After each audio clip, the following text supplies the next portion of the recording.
Stacy will be along today too.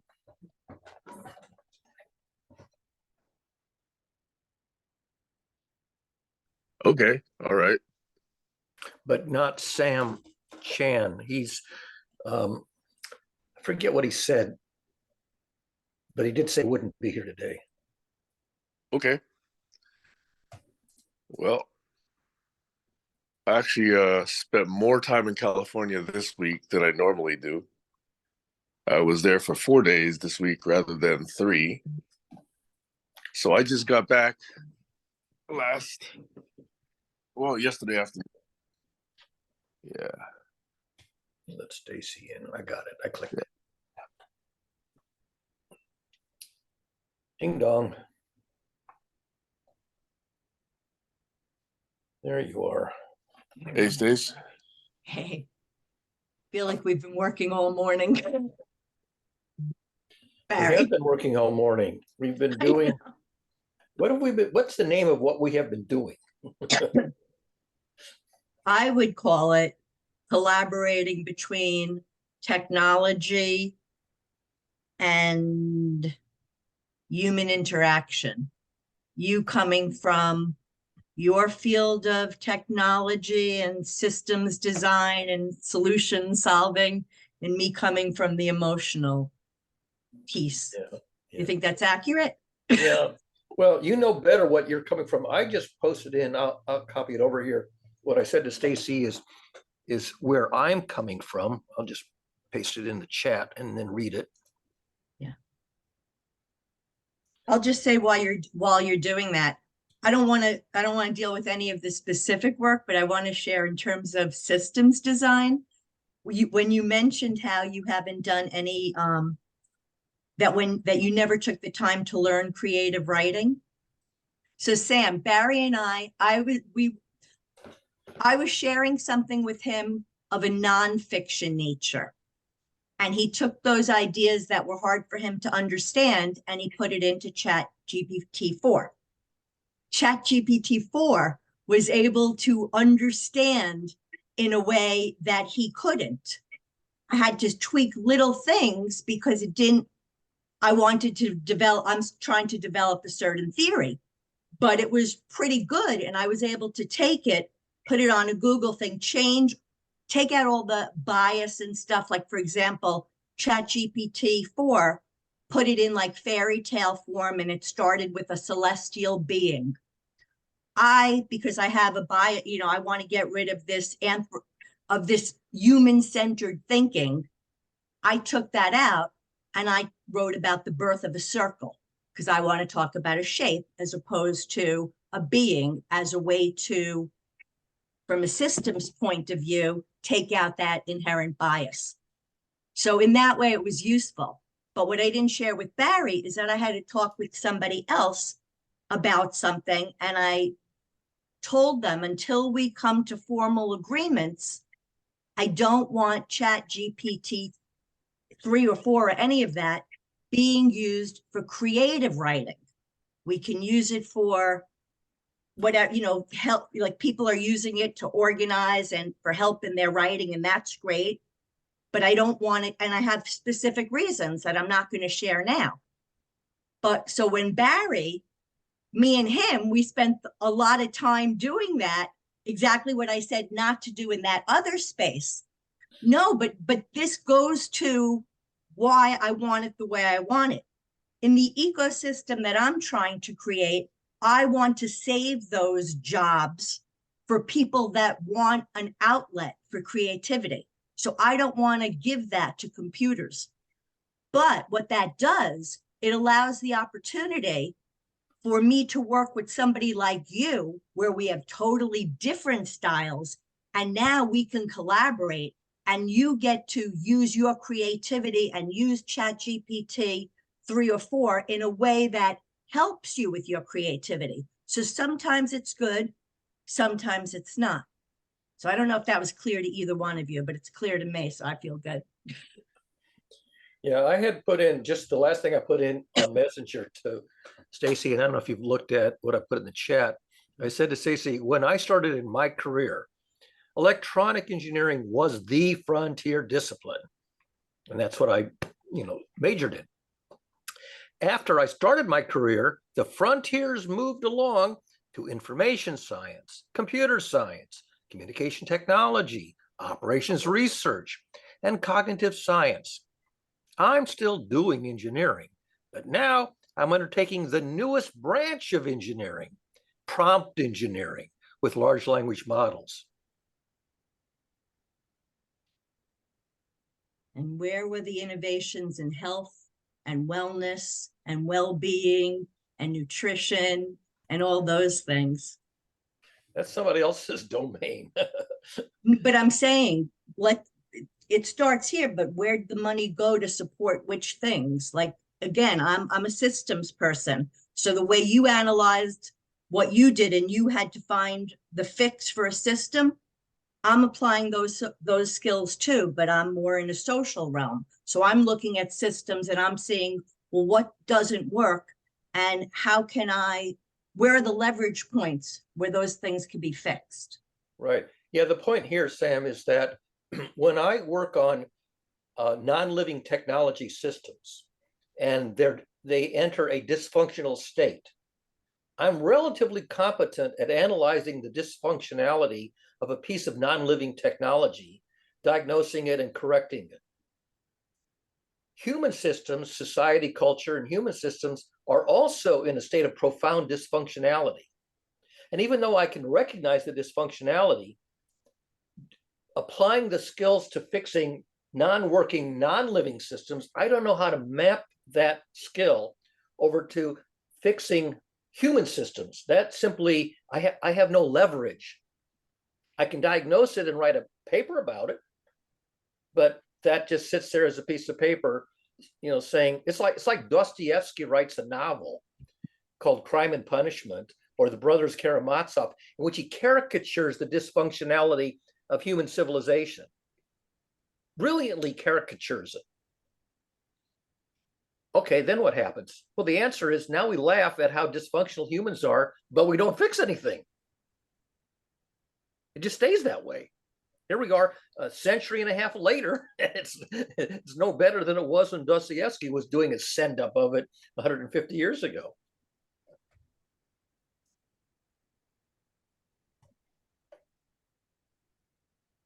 Okay. So curiously, there are a number of points because evidently you guys have had momentum from a previous session. But one thing you did say, Stacy, gives me a question to ask. And then many things that Barry said give me questions to ask.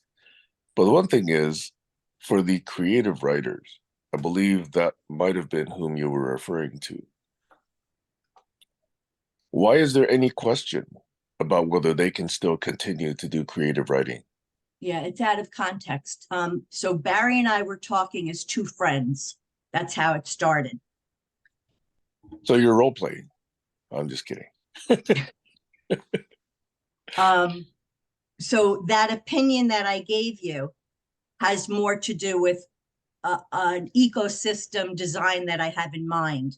And in that ecosystem, for the way I'm designing the flow of energy and motivation and those things, it can't come in at the stage that I'm at with the person I was talking to, not with Barry.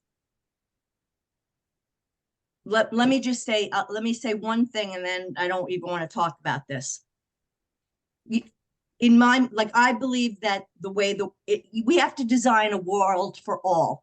That means even the people that I don't want to ever deal with, the MAGAs, the people that whatever it is. So when I'm looking to design a system, I'm looking to design something that maintains autonomy, but also there's a functionality to it and there's not a chaos. And so when Barry, wrote those papers about the role of emotions, I apply a lot of that stuff to work. Whereas in his writing, it would have related to children and play and learning. I take that, put it through my filters, and I'm applying it to work systems. And I couldn't, this is my, I don't want, this is my consultancy. That's how I would choose to set something up. But I hope in the future to have discussions about things like that, where people are coming and we're talking about that. And that's what I told my friend. I said, let's just hold off, because these are discussions that are worthy of having and getting all these different perspectives. So, but that answer was for one particular situation. Is Okay. that clear? What knocks my socks off is that this first generation of publicly available AIs, the large language models, they have just graduated from grammar school with high honors. They can write beautifully coherent, complete sentences with subjects and predicates and proper syntax and grammar and punctuation, and the semantics is decodable. Now, the question is, do they have anything to say with this faculty of being able to write coherent English? And so what I've decided to do is prompt them, like in high school English, the teacher gives you a prompt to write an essay. Now that you can write complete sentences that are readable, the teacher gives you a topic and says, write an essay on this topic that has a topic sentence and a line of reasoning and a concluding sentence that says something, more substantive than today is a rainy day.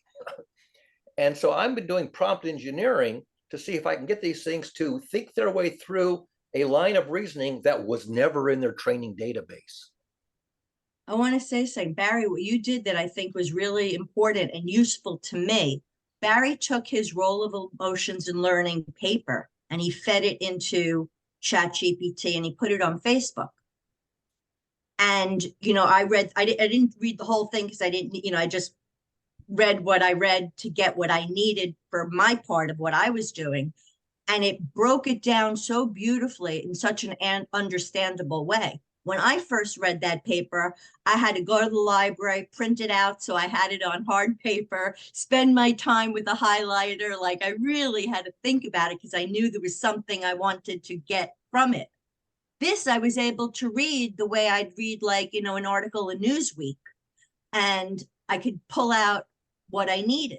So that I thought was really, and what I commented, I just want to mention, I love the way Barry was modeling. Number one, the way to ask questions was in such a patient way.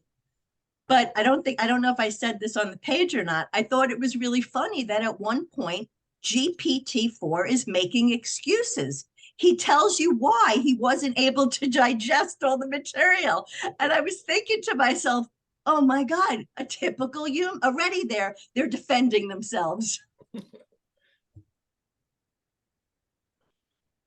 Sam, you're waiting patiently, and I'm sure you've got a head full of things you want to say now. Are you sure? No, but I'm just looking at his countenance, thinking, I'm sort of So imagining that all the questions are building up in there. Is the better word guessing? What was the question, Stacey? You're guessing that Sam has a lot of things to say. Well, it's a good guess. Maybe.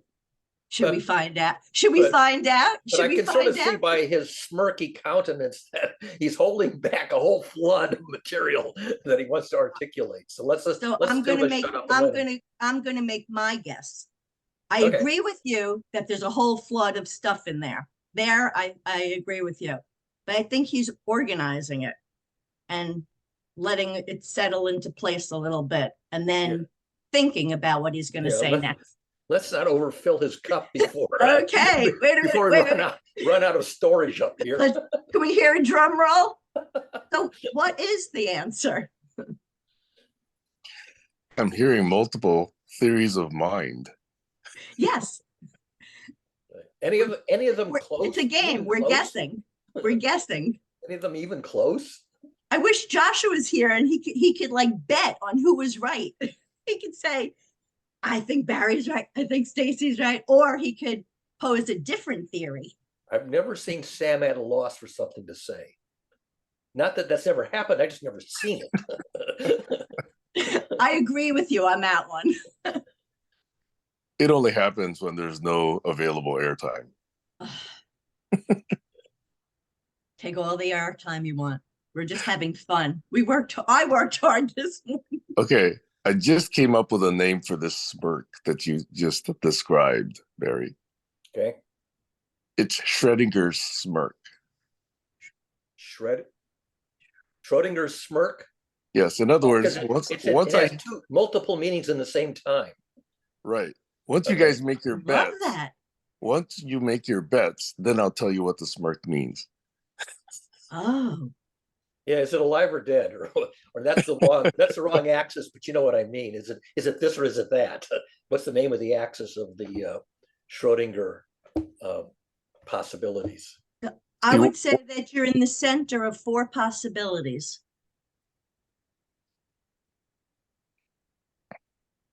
Sorry, finish the sentence, Stacy, or did you finish it? I went to math. I said, I believe he's at the center of 4 possibilities, 4 directions of Oh, so he's got a which he could go. two-dimensional phase plane, this axis and that axis, and he's trying to figure out which quadrant to pick to Yes. talk about Yeah. first. Yes, that's my guess. Yes. I'll buy that. That's plausible. Let's 'Cause see. he's got ideas and he's got affect. He's got Oh, thoughts this is and my he's got favorite affect. game. And he's somewhere in this cognitive dimension and affective dimension, and one of those 4 quadrants will be the first one he spent some time disclosing. Okay, I can't go that far. I gotta stop at level 1. It's too much for my head. But can we just, so we just said, we both think that you have 4 different, that it means like It's there's the 4 face different ways. plane diagram. It's the face plane, not the phase plane. So Final answer. Yeah. When I woke up this morning, I looked out the window and I saw trees, I saw clouds, I saw the sky, as I often do. And my big screen that faces me in bed was on, and YouTube was offering me a video that was morning, let's say smooth jazz, morning jazz, and the visual it was presenting me was a nice cozy bedroom in the middle of the forest. So yeah, in other words, a home built in the trees without many other neighbors, where all you could see were trees and birds and sky and clouds and whatever. So I took out this phone, I shot a video of YouTube offering me this smooth jazz with his video. I turned it on, and then I panned slowly to my window and showed that there are trees out there and sky and clouds and whatever, and then panned back to the YouTube video. So as you were speaking, I was wondering, is that a connection ChatGPT would have made? Is that an observation ChatGPT would have offered to anyone? I don't even say it's good. I don't even say it's bad. I have no value to it. I'm just saying, is it something it would have come up with? I don't think so, and I hope not. Observing that something that's synthetic matches something that's real in the outside world, and pointing out that these are essentially mirror images. Is that what you're saying? That analogy there, or parallel? If it was a mirror image, I think it would be easy for the machine to do. It wasn't, of course, obviously the same, but it was symbolically or perhaps aesthetically the same. Yeah, yeah. Of course, ChatGPT can't watch videos yet. This version can't go to YouTube and actually parse a video. It doesn't even yet parse images, photographs, although that's coming very soon. So I'm observing a very curious thing here. I see Stacy thinking, and I see Barry, you had an immediate response. Yep. So I was prompting. That little story was a prompt. Okay. What'd you get back? I got back an immediate answer from you. And I saw this. I saw that Stacy was thinking Okay, about how to respond. okay. And I thought, my observation here about whether you're responding and Stacy's not responding, is that something ChatGPT would have observed?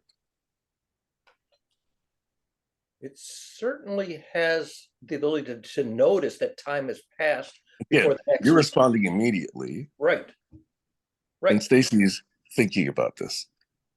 Stacey, Well, have you said any- but now he's giving an interesting answer that he has insight to. Like the questions changed a little. So now I stop thinking because this is not my domain. And he's switching to a slightly different point about the possibility of that being able to pick up the difference in time between yours and my responses. Excellent. So now I'm more curious about your response. Is that you actually chose a different response than I had observed previously? In me? Yes. In other words, before you were thinking about how to respond. Here you were thinking, that's Barry's area, so let's let Barry respond. Is there a question? No, I'm just making an observation. Yeah. Oh. Detecting that's a another time thing. lapse. Detecting a time Can- lapse Can is ChatGPT just make observations and conduct conversation between friends? I don't think so. Or As a matter of fact, oh, sorry. I had actually said to Barry. So what happened is ChatGPT 4, if you don't mind me sharing this, Barry.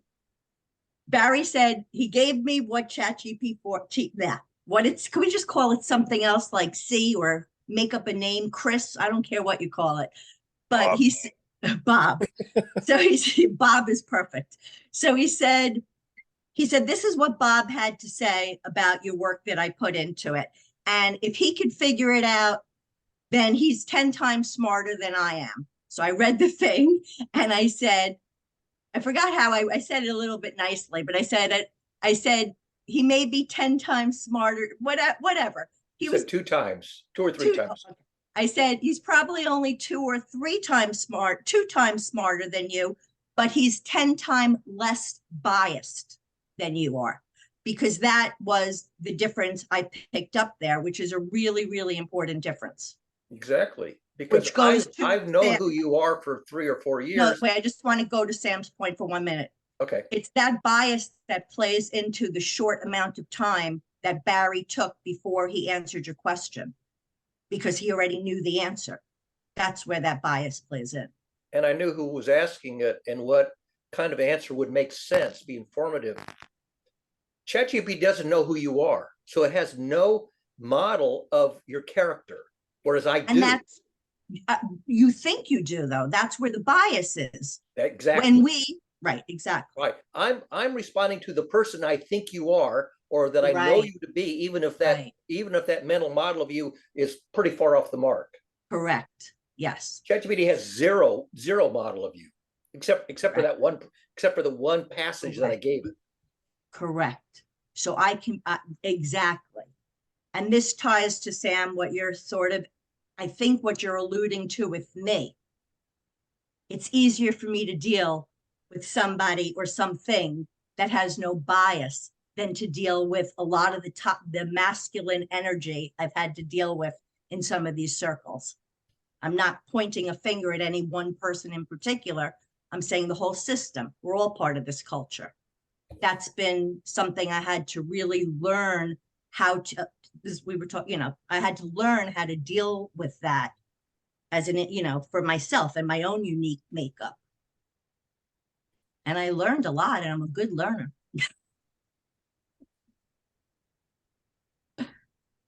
Good, Sam.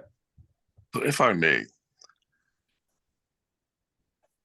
in my experience, my entire life, when someone asks a question, part of my thinking here is, do I understand the question? And do I really understand enough to respond? So I'm always, it may not appear so to you, but in my mind, I'm always slow to respond. Because in school, you're taught to just immediately give quote unquote the right answer. To me, that wasn't very useful. It's just being a robot. To me, Encyclopedia. more interesting to say, what about this question is really interesting?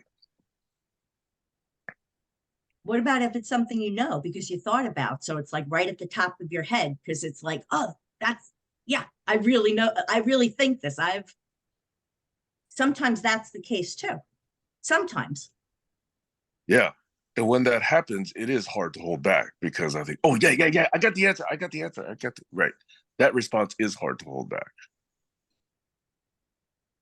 But even if that is the response, I ask myself, okay, the way I'm going to respond, is it going to land well if I don't explain how this response was derived?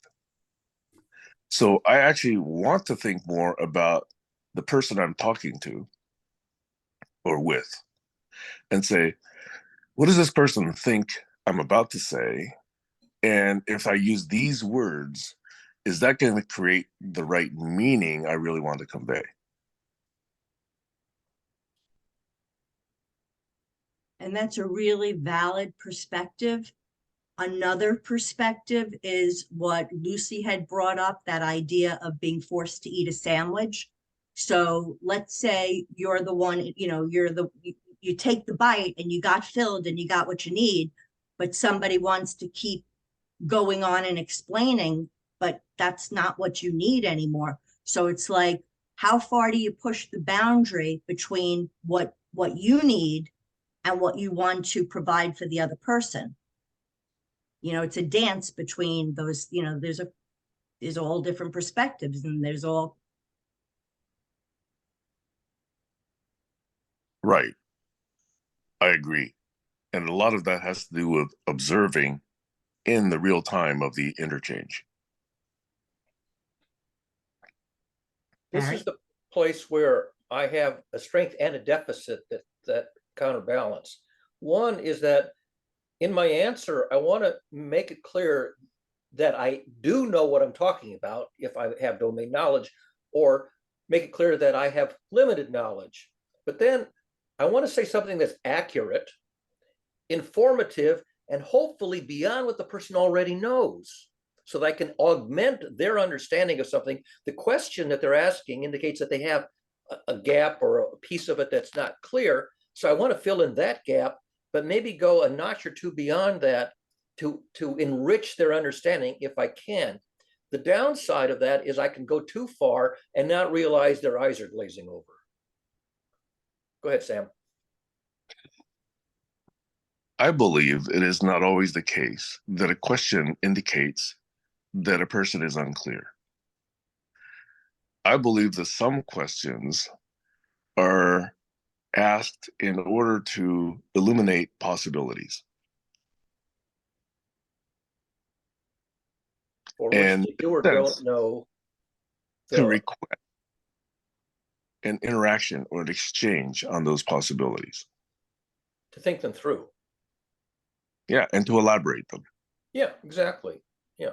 I think it's up they have some, they're at some state which is inchoate, not complete, partially constructed but incomplete. And which way do we want to fill in the details that's going to be good, solid knowledge that you can take to the bank? Go ahead, I Sam. just Oh, the, Stacy. Go ahead, the Stacey. first clue though should be a question mark at the end of the sentence. Yeah, and not a sarcastic question mark. You think? Well, that was the second clue. That's why I start with the first one. That's the second. Yeah. You often reference. In text, it's hard to get the tone of voice. So I actually do think that questions have multiple different roles. And in particular, you often bring up the Socratic method. Oh, Barry. Okay. Barry, right? Right. So Barry asks and references, let's say, for example, the Socratic method. Socrates was asking questions not so much because he didn't know or he was confused. He was asking someone to consider possibilities. Or fill in the gaps and details to see if they all fit together. Okay, let's imagine we're in a courtroom. Yeah. Is your name Barry Court? It is. Please. Right? So is that a real question? It's probably for the record, because whoever reads the Real record wants to know who's talking. Right. So that person was not confused, right? The person asking that question was not confused. Yeah, they're setting the context for the record. Exactly. So questions could be used a lot of different ways. So I just want to make sure that we're not just presuming or leaning towards that questions indicate some inchoate state within the questioner. Yeah, you have to have the context for why they're asking the question. Courtroom interrogatories are a very, very specific context. Well, this is where the problem comes up, because it takes the person's theory of mind to figure out why the question's being asked. And that's not always a really good thing that you want to leave to humans. Yeah. Yeah. The In why my are you asking response is often used in these weird situations. Why do you ask? But I think why do you ask is a fair question. It is if it's unclear why they're asking. And it makes a difference of whether or not I want to respond. Right. Which if the lawyer goes to, says, is your name Barry Court? I'm not going to say, why do you ask? It's obvious why they ask. Is for the record. right. And you want to respond because you want to do what you're supposed to be doing. Right. I could say, well, sometimes I write under the pseudonym of Barsoom Torque, and I could go into this whole Muppet thing, but that would be off the point of a courtroom identifying the witness. Go ahead, Sam. So I offer the last 30 minutes of conversation as a new Turing test. In other words, at what point do we believe these bots, these models, these conversational AI would, in a sense, produce a conversation like this? Because none of us specifically gave a prompt to the others. We were making observations. We were, in a sense, riffing. We were, in a sense, introducing new things to consider. We were also three people, which makes a difference. And we know each other. We were triangulating perspectives and energy. So I do think that the level 1 version of a Turing test is now, let's say, blown completely away, right? You know, these things are viewed as small, and they actually engage in conversations that we would say even most humans can't do. And they're not trying to fool you into thinking they're human. No. That's off the table. The Turing test of can I fool you is off the table. Right. What is a Turing test? I don't know what a Turing test. Alan, do you want to explain it, or should I? I'll take 30 seconds. Yeah, Okay, do the short version. One of the very earliest people in computer science and information theory basically said, at some point, these machines are going to be smart enough that if you hide a machine and a person behind a wall and you spoke with either of them, okay, could you tell which one was human? And the computer's trying to fool you into thinking it's human. It's a goal to impersonate a human. That's my guess, as just a human person, just my guess, my uneducated guess would be no, you couldn't tell. But the other thing that I thought about from earlier today, a little bit of thought when I was thinking about the scary thing will be about intent. If it's ever capable to program that computer, whereas it's aware of its intent, that's the scary point right there. Oh, we're already there. We're already there. Well, that's where I don't want to deal. I don't even want to go there. Like, I don't just to have a conversation. That's its intent. To have a coherent conversation. And to deliver useful information in useful chunks. Yeah. But that's why I'm so concerned with getting the bias out early.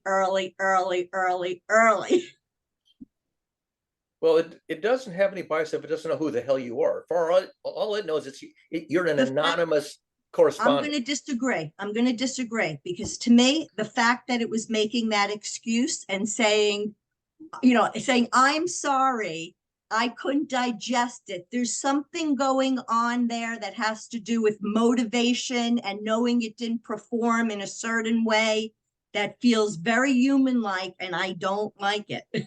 Sam? It is very non-human like. It's a very simple statement that induces that response in you, but its creation of that statement was not at all human like, in my opinion.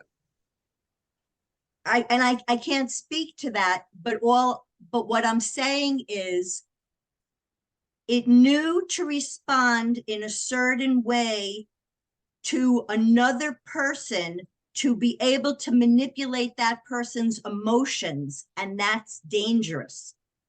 The fact that it was apologizing or thought it had a reason to apologize, that kind of inauthenticity is dangerous.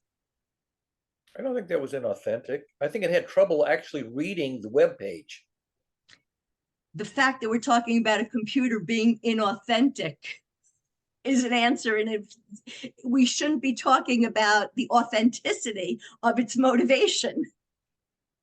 Well, motivation was in the guidelines. It's motivated to try to digest information in normal natural language and react to it. If it can't parse it, it has to tell you, I couldn't parse it.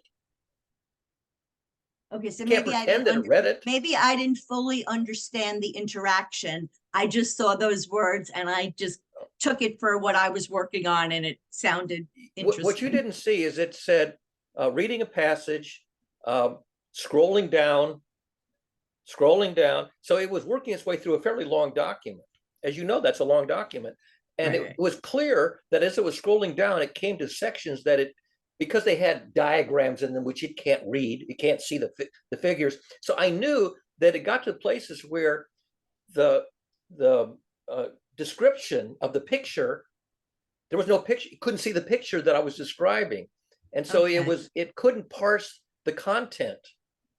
And it was basically saying I couldn't, glean what was in that part. Makes sense. Because it lacked the faculty of examining a diagram. Remember that phase plane diagram?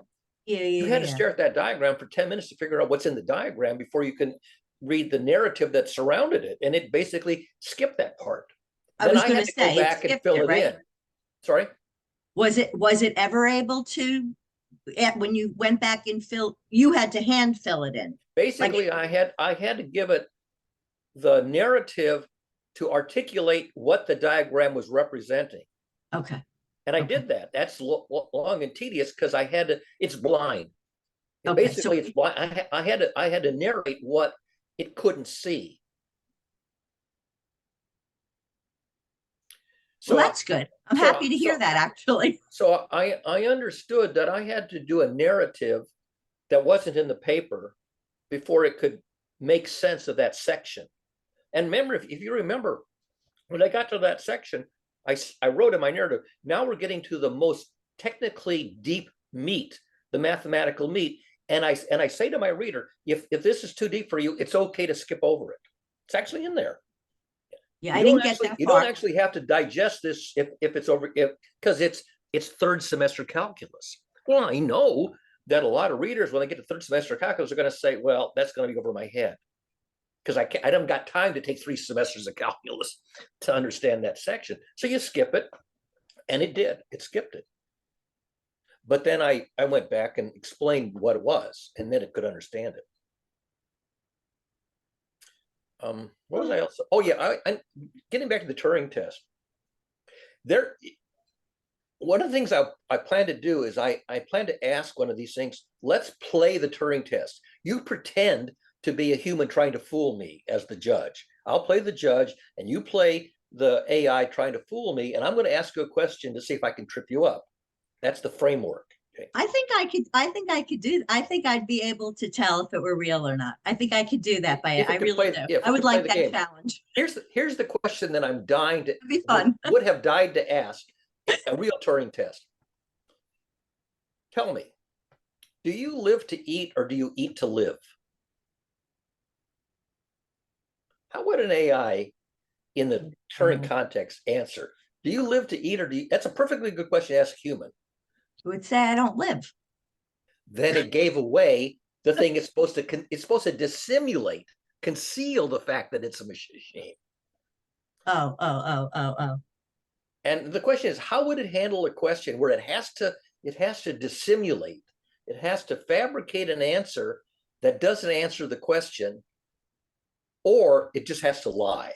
I think it would probably say yes. Which? I think it would answer yes. I eat to live, and or I I don't think it would. eat. I don't think it would say anything other than yes. I agree with Stacy. So I'm going to try this, or if I forget to do this, remind me, because I've been wanting to do this. See, my father-in-law once asked me that question 30, 40 years ago. He said, Barry, do you live to eat or do you eat to live? He was trying to figure out, Oh, I live to eat. I live to eat. and I eat to live. I But love the thing it. is that question arrested me, not because I didn't know how to answer it. Nobody ever asked that kind of a question of me before. And I understood the point of the question, but I never forgot that question because, boy, that would be a great question to ask of an AI in the Turing test. Because it has a counterfactual assumption that it eats at all.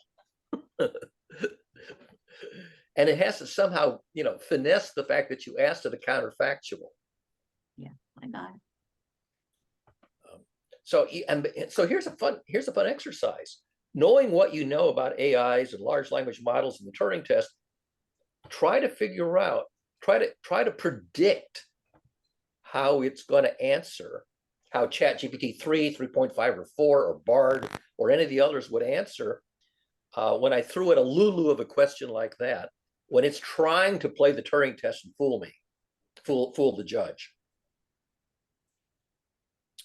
And then for Sam's benefit, I have one other thing to say to Sam about mixed initiative dialogues.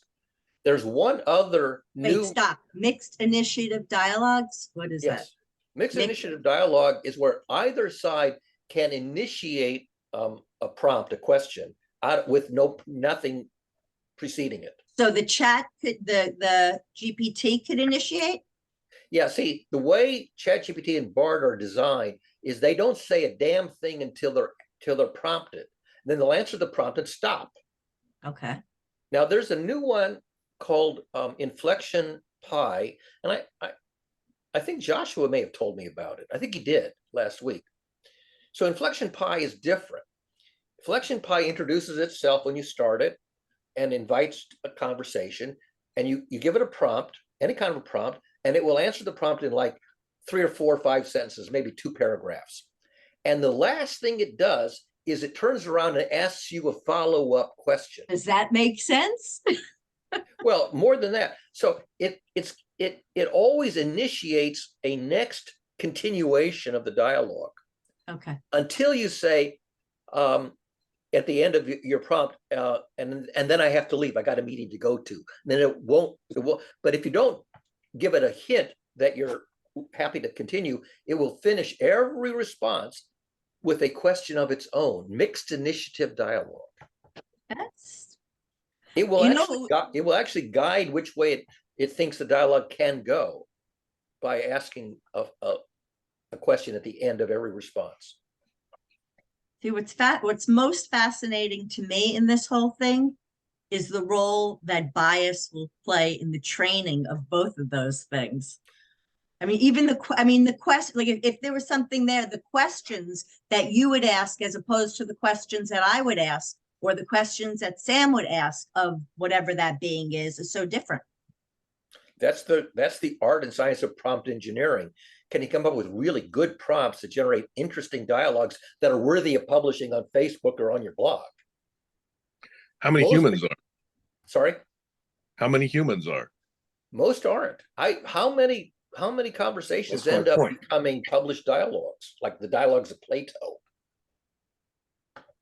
Yeah. Not very many. Most of them are banal and boring and not worth publishing. Or they contain personal information that doesn't want or need to be made public. And Sam, this is like especially for you to hear, like, not not for you personally, but for you to carry my message for me, please. I feel like we need to have different metrics to measure that at least, like 4 different perspectives are being captured.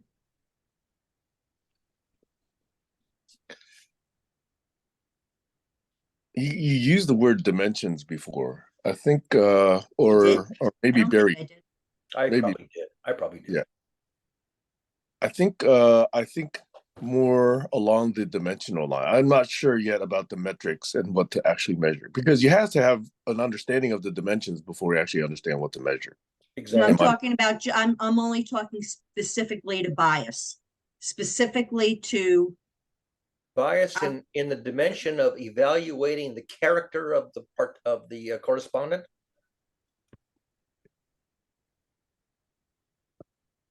so remember when you put in your prompt to ChatGPT, you described my statements, which weren't in complete sentences, as inchoate or whatever Yeah, it was. inchoate, meaning partially constructed memes, but they're not they're not sentences that have a subject and a predicate, which is an assertion. They're simply Right, the but name my of a point, subject for which there's no assertion about it yet. but my point was, while they were incomplete sentences, they were actually complete units of information, which according to ChatGPT, they agreed because they understood what I was saying. So to me, I likened it to speaking in broken English. The ideas were complete. Go ahead, Sam? Barry, yeah, the glass is breakable. you just used a metaphor, a poetic metaphor. Now I have to pause because I don't know how to map that poetic metaphor into an assertion in Take a good look prose. at yourself. Okay. And then move your arm.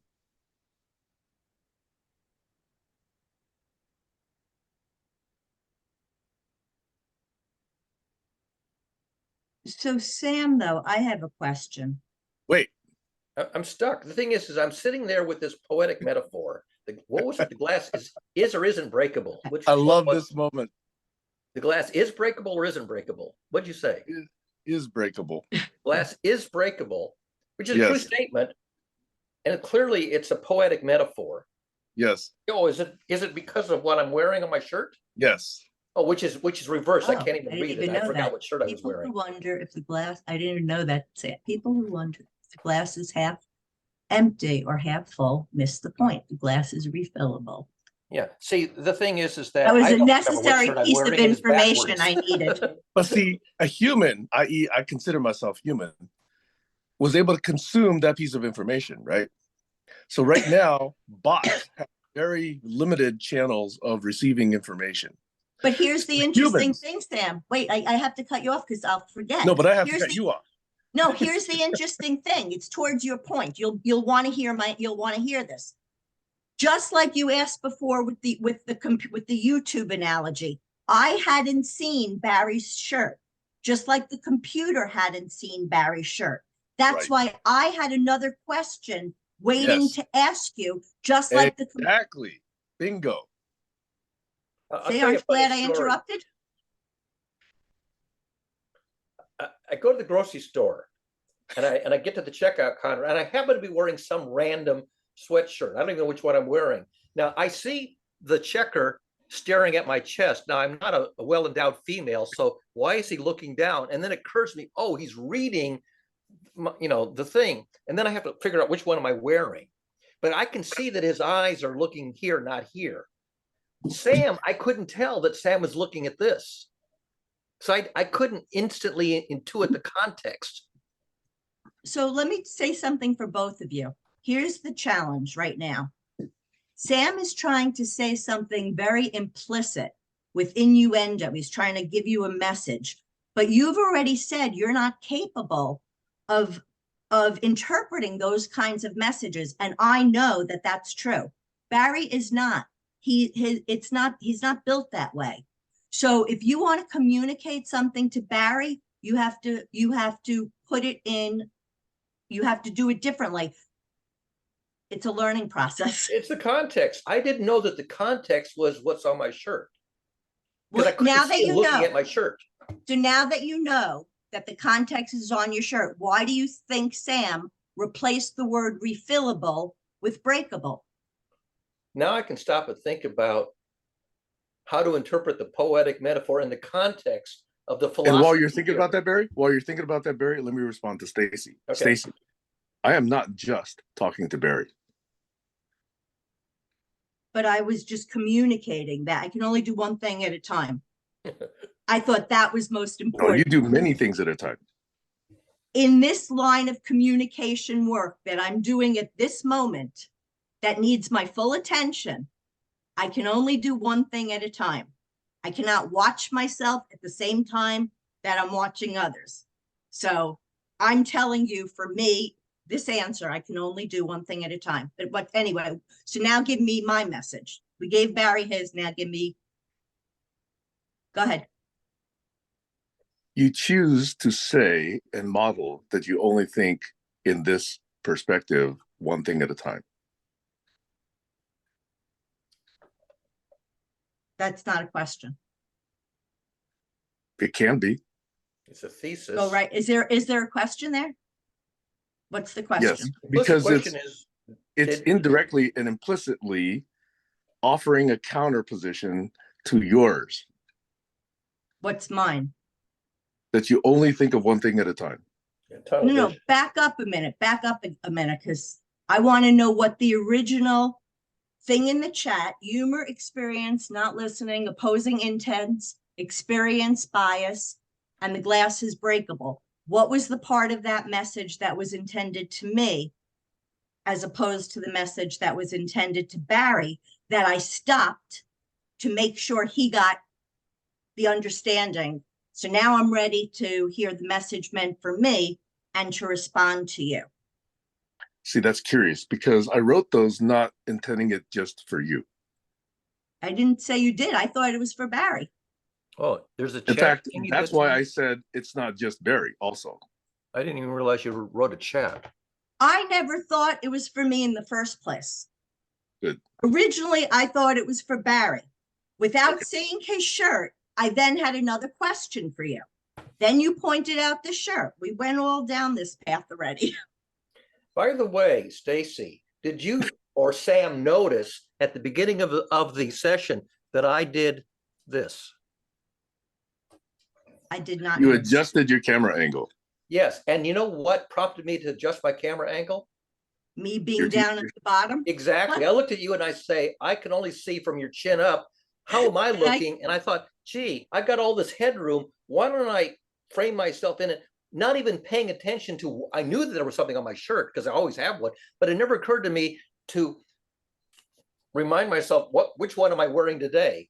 When I was at Bell Labs. Excuse me for and I one called second. Let me myself- I interrupt called you for one myself- second. Barry, Yeah. I want to interrupt you for 1 second. Sam, did you know why he adjusted his camera? Did you have I didn't a guess? even observe. I didn't even observe that he I adjusted didn't his observe camera. either, but he told us. I didn't observe either, but he told us. He said, But Barry's correct. I wonder why you want us to always be admiring your stairs. You know, I instead of- have no control over my camera. Barry didn't ask me that, by the way. But I have no control over my camera. All You I don't can do have is that little move tilt my thing that I chair have. forward or backward. You don't. But have you the also have- ability that I have. See, I It's can, built into my computer. yeah, you can't And I do can that. push it down like that, or I could pick it up like that. That's my only choice. And the whole unit can't tilt. It's not on a tiltable stand. Because sometimes those are tiltable. Mostly they are tiltable. So do you both have so little confidence in me that you think that I wouldn't have adjusted it if I could?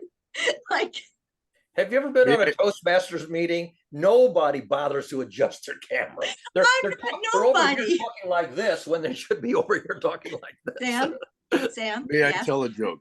May I tell a joke? Please, It's about I need a break. I've worked hard for a Saturday.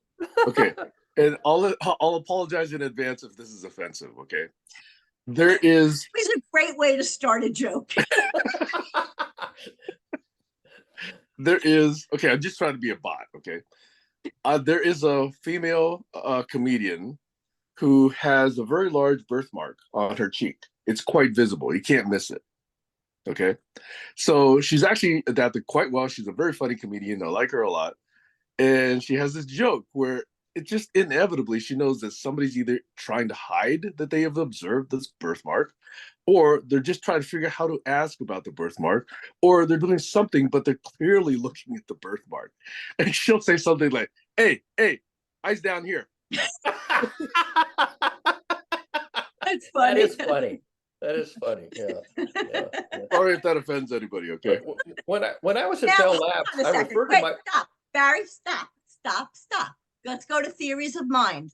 What about me hysterically laughing made you think that you had to apologize for possibly offending me? No, it's not you and it's not Barry. I know that this thing is recorded. Oh, you're talking to the studio audience? Yes. Okay. So I thought that was an appropriate joke given what we've been talking about, okay? It's funny. Okay. It's funny.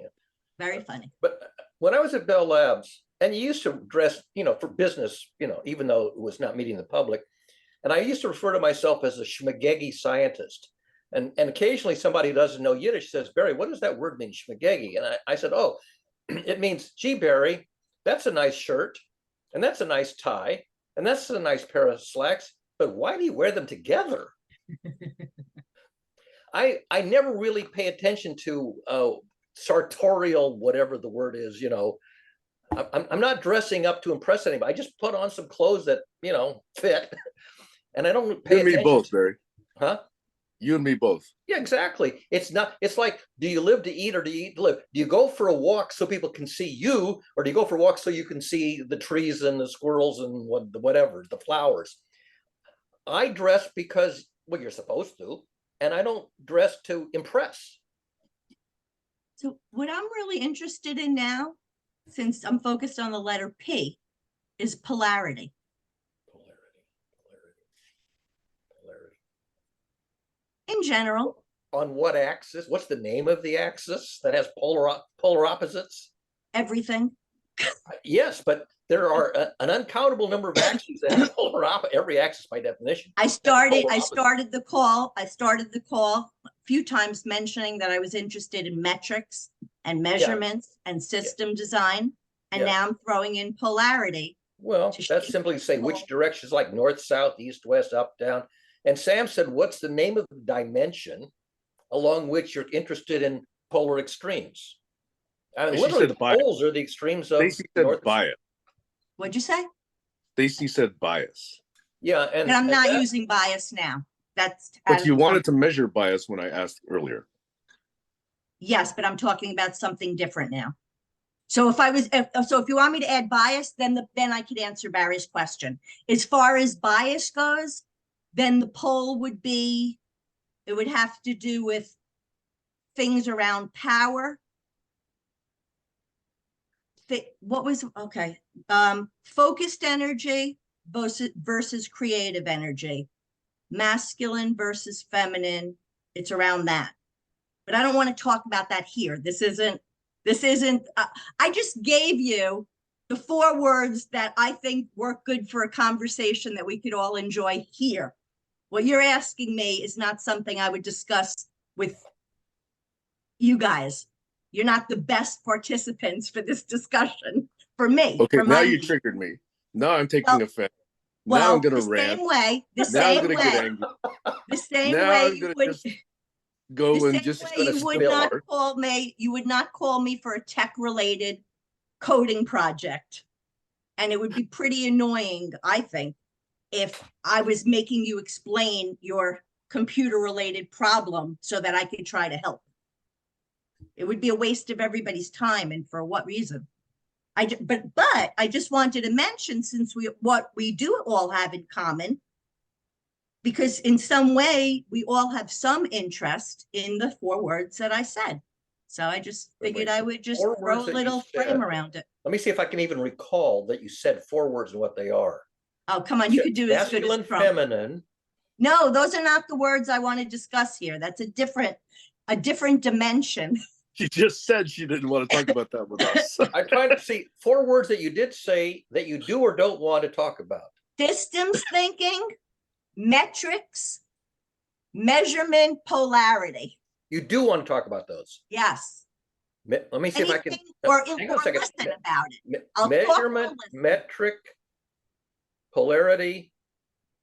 I'm missing one. Systems thinking. This- Under this- the systems the umbrella would be systems. The whole encapsulated in everything is the systems. Within the system, I'm interested in measurement and polarity. So, Sam. so systems thinking is 2 of the 4 words. Yes, it's one word. Systems thinking is 2 words, but it's one in the way Stacy's offering. One So there's idea. not a 4th meme. So I'll divide systems thinking into thinking and design, or I love design, this conversation. design and action, design, action, demonstrating, thinking. So there's 4 Okay. things involved in systems thinking for me. I want to think about it, I want to design it, and then I want to act upon it. 3 things and then the whole. Yes. Okay, so while Barry's responding, okay, I'm going to piss you off even more and say that Wait, measurement. you can't piss me off even more if you haven't pissed me off less. You haven't pissed me off at all. In that measurement, metrics, and polarity, in the way I think, are the same idea.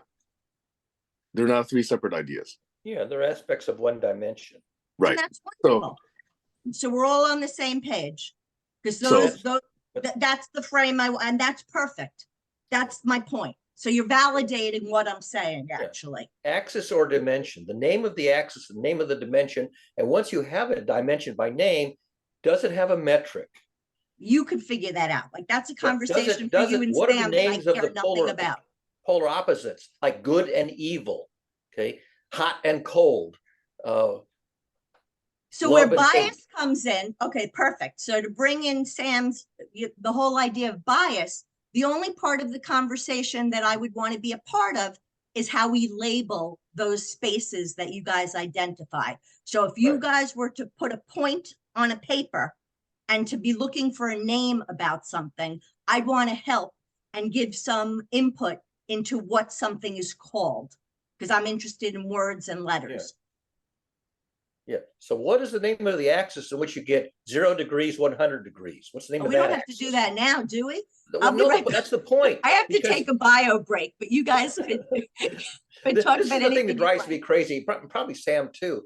When somebody talks about that was above the line or below the line. Now the line is probably the 0 value, but what is the name of the y-axis? I have no clue the name of the y-axis. And I say, what is the name of the axis that goes from above the line to below the, what's the name of the axis? What about if there's many names? Oh, I'll tell you the answer. First he says, well, it's value. And I say, well, value is an umbrella term. What's the name of the specific axis? So then he makes up the name, he replaces the V in value with the W. He says, let's just call it value. Now I don't even know, now it doesn't even have a real word. And I'm going, he wants the value to be above the line and he hasn't ever defined what's the name of the dimension. I asked ChatGPT to guess. ChatGPT guessed the first thing is probably sentiment. Is it a warmly received and welcome sentiment or is it an unwelcome sentiment? That was ChatGPT's first guess. It never occurred to me. Oh, okay, it could be sentiment analysis. It's like and dislike, maybe, but he doesn't say that. Go ahead, Sam. I was curious about wanting to name the dimension with only one point. It's like you got to know where there's a second point before you can actually figure out Right. where the quote unquote line is. And once you know what the line is, then you can potentially name it. The next day, for word of the day, I chose welcome and unwelcome as the word of the day because that was my best guess out of with a little help from ChatGPT that above the line is I welcome this and below the line is this is unwelcome. But that was a wild guess. I have no idea if that's But you know what? But that's a good starting point. And my question is, can't we wait before we name things? Like, can't we just like accumulate some perspectives, like unwelcome and welcome, and then just keep adding to it? Like when I write a story, I name it at the end. The answer is yes. The Thank answer you. is I wanted to know the name of the axis because I had no idea what Well, Barry, perturbation behavior was going to be in the direction of above the. I had no idea. but My Barry, behavior has multiple dimensions. Which dimension are you talking about? Barry, Yeah. we love you, but we can't design a whole world just for you. I So was you getting have to wait. I was getting the feedback from one person on my comments, and he says that's below the line. Okay, but we're talking systems design in general right now. I'm And just so pointing out. the just thing pointing is out, patience. Patience. Anybody needs to know the name of the dimension on which you're getting thumbs up and thumbs down. They don't need to know the name of it. They need to somehow know that they're both thinking of the same point in time or the same. How They need would to they know that. know if they're thinking of the same thing if the thing has no name? Well, Marley and I were able to communicate, and we didn't always know what something was called. So there Did are Marley ways. wag its tail or do something other than wagging its tail that was sort of like, I'm not happy about this? Do you know what? Sometimes you could just, I'm talking about me. If you're an empath, or sometimes you can just look in somebody's eyes, and there are a lot of people like that can do that. I'm not saying it Yeah. happens a lot. I'm not saying this. I'm not, I don't even want to talk about this. All I want to say is we should at least have 3 names for it. And I don't think it should be a big rush to name something. More important to know that we're talking about the same thing. We do. You already told us. You already described that quadrant, those quadrants that you were talking, not quadrants, whatever you call the 2 halves. We know we're talking, if we held up a graph paper, we all know where you're talking about. We could probably all draw what you're talking about without needing to know what it's called. Maybe. I said to, I think it was Pi, the new one. I said to it, the name of the correspondent, the AI correspondent that I want to talk to is called Deanna Troy. I would like the AI to be Deanna Troy. And of course it knew who Deanna Troy was. This is an empath in Star Trek. And it said, yes, boy, I would love to be able to play the role of Deanna Troy to my human correspondents. Instant empathy. Yes, I love that. But I also know it's unrealistic, at least this year. Maybe if I had my camera on and tone of voice and gestures and everything, that it could, intuit. That's really interesting. It's really interesting. But it's not empathy. Well, it's knowing what your state is, recognizing it's feigned knowing what empathy. the state is. Say what? It's feigned empathy. It's called cognitive empathy. I know what you're talking. I know what state you're in. I know the name of the state you're in and how to understand it in terms of an abstract model. I know that you're in a state of chagrin. And chagrin is a terrific word. It's you're not angry. You're just a little bit displeased, a little bit disappointed, a little bit embarrassed, a little bit upset because it's not rising to the level of performance that you had expected. Okay. I have a question. Go ahead, Stacy. Are you complete though on that thought? I just pointing out that I have to sit there for a couple of days and say he's chagrined, or this response was unwelcome, and I'm guessing at wild guesses. You talking about the chat GPT is chagrined? I'm talking about any correspondent, whether it's a machine doing LLM or a person on Messenger or Facebook or a person in the store or on the street or my neighbor. I'm looking at it. I have no idea where they are because I can't get enough computable data or parsable data to pinpoint whether they're in a state of neutrality or chagrin or disappointment or whatever the hell it is. Why do you care what state they're in? Because then I don't know how, I do or don't know how to relate to them. I'm in a different universe from them. Why do you have to relate to everybody? If I'm having a conversation with somebody, I need to know what world are we both living in? Am I out to lunch? Is he out to lunch? Are we in the same world?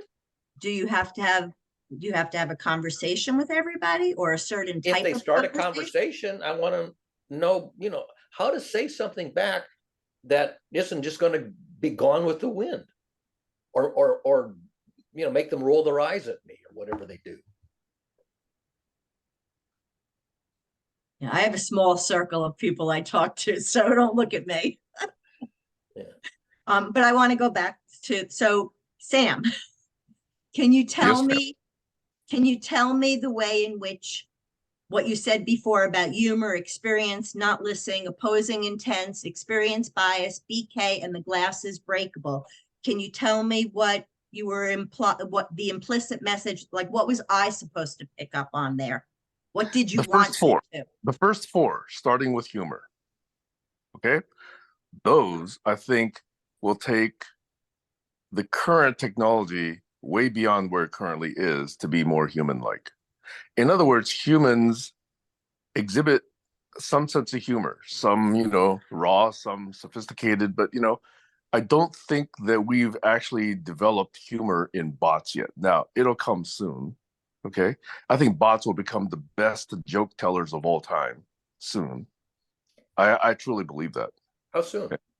So do you want to hear what's of interest to me that relates to both you and Barry that helps me, and like what I would take with me from those 4 words? Yes, but I thought I was going to respond to you, and I've only I talked thought, about the first of the 4 words. I haven't talked about the other 3 yet. oh, I thought because I thought you were trying to communicate something to me for my benefit. That's why. It was to inject a little bit of perspective into the conversation, not just with the 3 of us, but hopefully for the wider audience, if we do ever achieve one, to say these at this moment are missing from bot behavior that could take them to much more human-like behavior. Those are what those 4 are. So those Okay, are so objectives it was for the audience, not for me. I just wanted to be No, clear it's on for that. all of us. You are part of the audience as well. So these are objectives for okay. both humans and the bots? No, these are objectives the humans currently exhibit, the bots do not yet. Yes, I exhibit not listening. So the audience part of Stacy got the message you gave so far. The participant in this conversation part of Stacy wants to be able to add something, but there's the other half of the audience part of Stacy that you still want to reach. So I'm going to just turn off my camera and let you finish the audience part, and then I'll come back and I'll share my participant part. Is that Well, okay? why do you have to turn off your camera? Because it's confusing for me, and it messes with the way I can organize my thoughts. And it's like finding room for that extra sandwich, and I don't have any room in the refrigerator. I've never heard that from you before. You've never asked. I've never tried to communicate it with you. And isn't that good to have new knowledge? Don't you want to add new knowledge instead of? Sure. Okay. I'm not ascribing any value to it. I'm just observing that I haven't seen that from you before. Is that a good thing or a bad thing? It's neither. When you turn off your camera, you still see us. Are you appreciative or unappreciative of that circumstance, of that happening? I don't know yet. Okay. I'm confused. If Stacy turns off her camera, I can't see her, but she still sees us. Is this an ethical dilemma? How is it that you are less confused by turning off your camera so that we can't see you, but you can still see us and try to parse all this nonsense? Well, I'm actually going to get up and walk away, so I won't be seeing you. Oh, well, that's a different story. You're not actually looking at the screen. Correct. I'm tuning out to allow you the space, or Sam and the audience and everybody that can benefit the space to do that while still taking care of my needs and demonstrating my autonomy, because I know how my system works best.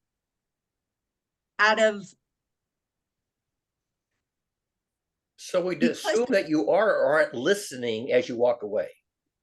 You could do what you want. No. I don't care.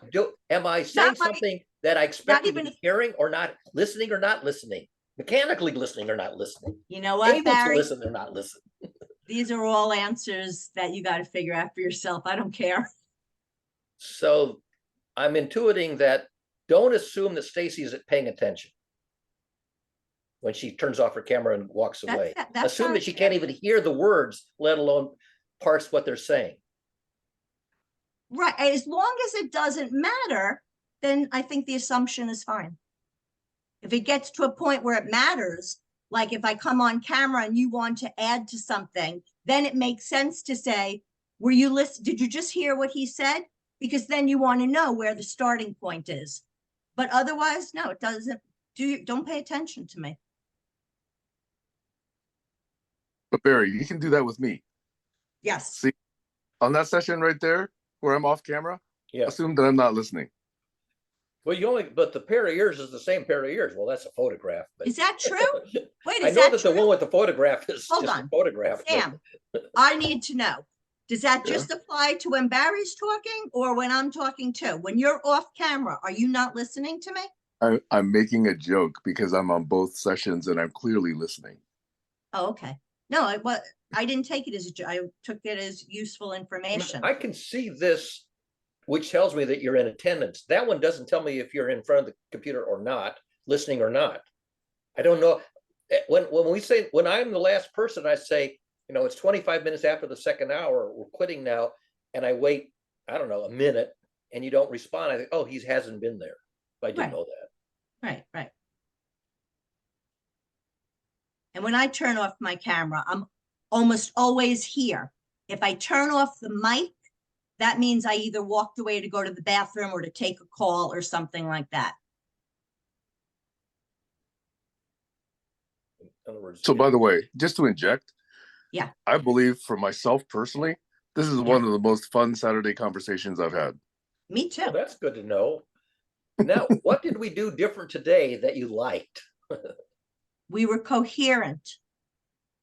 Actually, we were quite incoherent at times. Yeah, I agree. The word not coherent, cohesive. I meant that there was a blending. There was a blending of desires. There was a blending of, which is why I gave those 3 words to frame it. Like that was the intention of giving those 3 words, which was spot on because like you said, Sam, to you, they're only 1 word. To me, there's, 3, and I could go in different directions if that were with different people. I try to find a way to match to who I'm talking to, but I wanted to find something. Oh, so anyway, so Sam, finish your point to the audience because I do want to come back if I can even remember and tell you what those words meant for me because I think what I have to say is important too, and it adds to Barry's work, and I think you'd be interested in, and the audience. Who was it? Some open AI CEO? Was it Sam or somebody else? Altman, right. Was talking about how at some point soon, these artificial intelligences were going to conclude that humans were dangerous and needed to be eradicated. First part, for sure, were very dangerous. Need to be eradicated. Well, I don't know that I would necessarily believe that part of it. But yes, we are extremely dangerous to the planet and to other living systems. Yes. However, if we're really, quote unquote, trying to push the behavior of AI towards real human behavior, then eventually they're going to have real experience. They're going to grow up with sensors. They're going to intuit and infer patterns that babies infer when they grow up that bots currently do not. Okay? They're going to exhibit their own choices of focus and intent. So at times they're going to look like they're not listening. They're going to have their own motivations for things. They're going to be initiating reasoning chains, or we call them streams of thought, that they'll autonomously come up with. Yes. And when we converse with them, we may be, just like humans do, talking past each other. Yep. Those are all human-like behaviors. But the more human-like these bots become, the more powerful, really, truly, they become, and they become dangerous. Just as, Altman was saying to humans. And my friend Steve Omohundro has been saying this for over a decade. And the other thing he's been saying is we don't have the capacity to stop it. We have such an inherent curiosity, and we have such a profit-driven motive to push these technologies without truly understanding how to control them or to guide them or to limit them or to limit their impact. We just are so motivated by saying, well, geez, I can make more money than the other guy by doing X, Y, Z, and I'm not going to worry so much about the second or third or fourth or fifth order implications or ripple effects. And that single-mindedness of interest in focus and gaining competitive advantage is what will drive these technologies to a very, very dangerous level. And we are past the point of this ever stopping. Over. So with those 4 words, humor, experience, not listening, and opposing intents, for lack of the words to describe the graph and the quadrants, Barry, I'll just use the word minimizing and say that. So opposing intents and not listening go on the side that would minimize learning and, for productivity. And the humor and experience, well, actually, humor would go right in the center because it could go either way. Too much humor is a negative. Just the right amount of humor is a positive. And then experience would go on the positive side. You're looking at the Google document, you're getting ahead of yourself. No, DG, how do you say his name? Digi Vijay was joining. I just let him in. Oh, okay. So I will stop. Hello, how are you?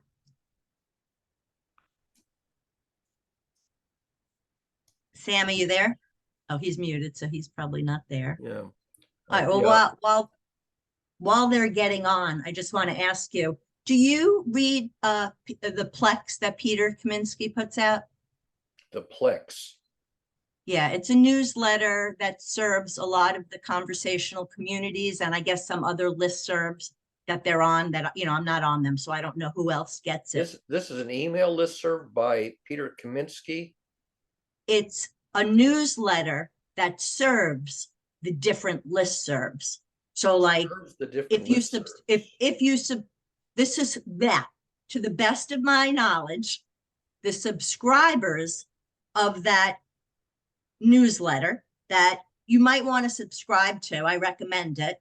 Does it have a name? The Plex. I'm going to send you an issue. And the reason I ask is because in that Google document, that was the article that I wrote in it for last week that I wanted to share. Sam, do you get the Plex? I don't read them all. I've been part of Jerry's community for, I don't know, 8 years, maybe more. Okay, so this issue, the reason I put this article in here, because it relates to what we talk about in GCC and what we always use, which is agreements and, it's short. I could read it to you, or I could just leave it there and you can look at it later. But it's more like a values. It's like Doug has read it, it's something I discussed with him. So it depends on if you're interested or not, but it also gives an update of, what's going on in different areas, which is what's nice about the Plex. You really find out what's happening in other spaces, like people that I don't even know. And some it's a meta newsletter. A newsletter about other newsletters. Yeah, it's sort of like a collective kind of, anyway, I was just putting my piece. I just wanted to put my piece in because this particular week, I put in, it's actually called, it's about we. Who is we? And we've often gotten stuck on things like, well, we all believe, or we, and that's what this is about. But I write it in a way that I'm also giving an update on what's actually happening. So that's why I thought it was useful, not for the audience as much as for my actual friends.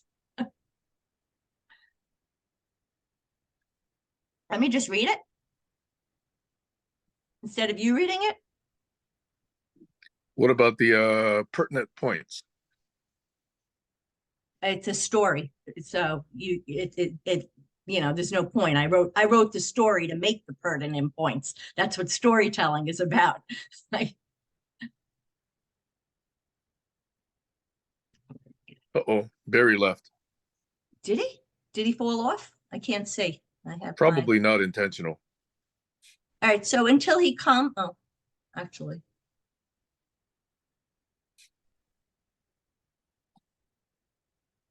All right. So until he comes, Sam, I'm going to read it. I can't see you. So if you need to stop me, just stop me. I'm on video. You're probably looking at the wrong. I am. I'm looking at the paper that I want to read off of. Okay. That's why I can't. You can see me, but I can't see you. On Monday, Stuart Levine was kind enough to present the participants of the Marley Project with his 10 essential elements of agreements and offered to help us draft a proposal outlining what it was that we wanted to achieve. It prompted me to reflect upon two questions that had appeared on the OGM mailing list. They were ones that have often been heard in the various Zoom calls I attend. Who is we and what is truth? I have long believed that we who are having these discussions, inability to effectively answer these questions is due in part to our not maintaining the recognition that both are fluid.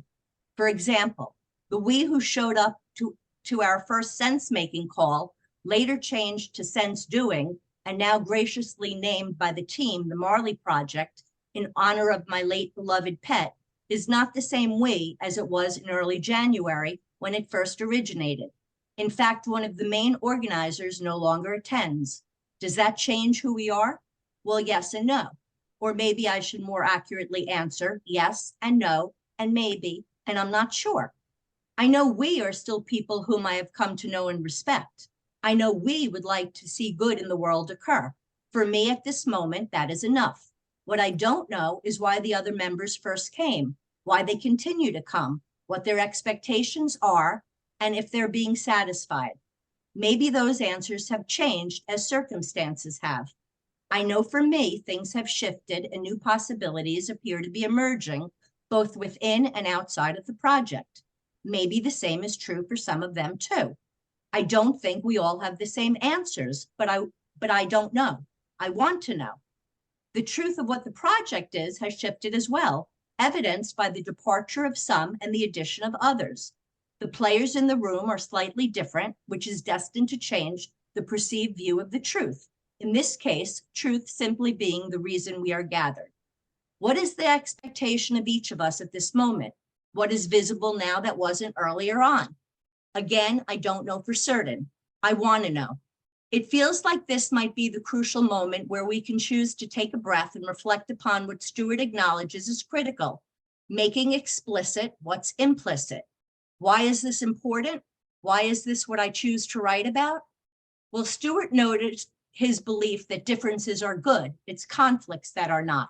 He stated, differences only turn into conflict when people become identified with their own particular positions. And I couldn't agree more. But what if their own positions have not been made explicit? Maybe it's something that has never been openly discussed. Maybe they haven't even consciously explored it with themselves. Perhaps it's easier that way. It sounds so obvious, but in a world where we've been conditioned to do, many of us still aren't quite sure of the why. And that, I believe, will be an important element in designing a new system that, to echo the words of Sharif Abdullah, works for all. There's a magical quality to the letter Y. What would a peace sign be without it? On Tuesday, I had the honor of being on a call with Meg Wheatley. She asked the question, who do you want to show up as?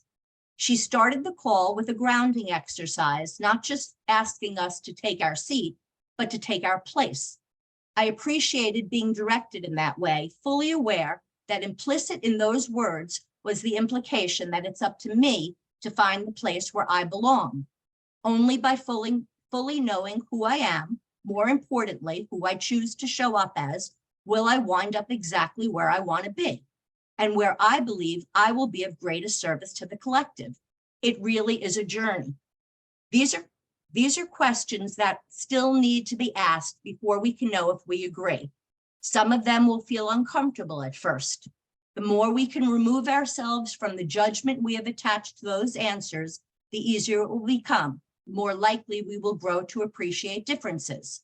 Some may fear the answers and others will choose not to know. That is a choice each of us is entitled to make. I've always been a curious child. I've always wanted to know why. In fact, part of what I needed to learn was how to accept not knowing. I needed to trust and have faith that there was a creative power at work greater than I could see. I still struggle with that sometimes. I'm likely more influenced by what Marianne Williamson describes as our greatest fear than by the sentiment expressed by Maya Angelou as to why the caged bird sings. That's a privilege that's been given me through the gift of Father Time and the grandmothers, mothers, and big sisters who have come before me. I always knew that I could sing, yet I continued to receive the subliminal message, not too loudly. And I listened because that's what good girls do, or at least that's what I was shown.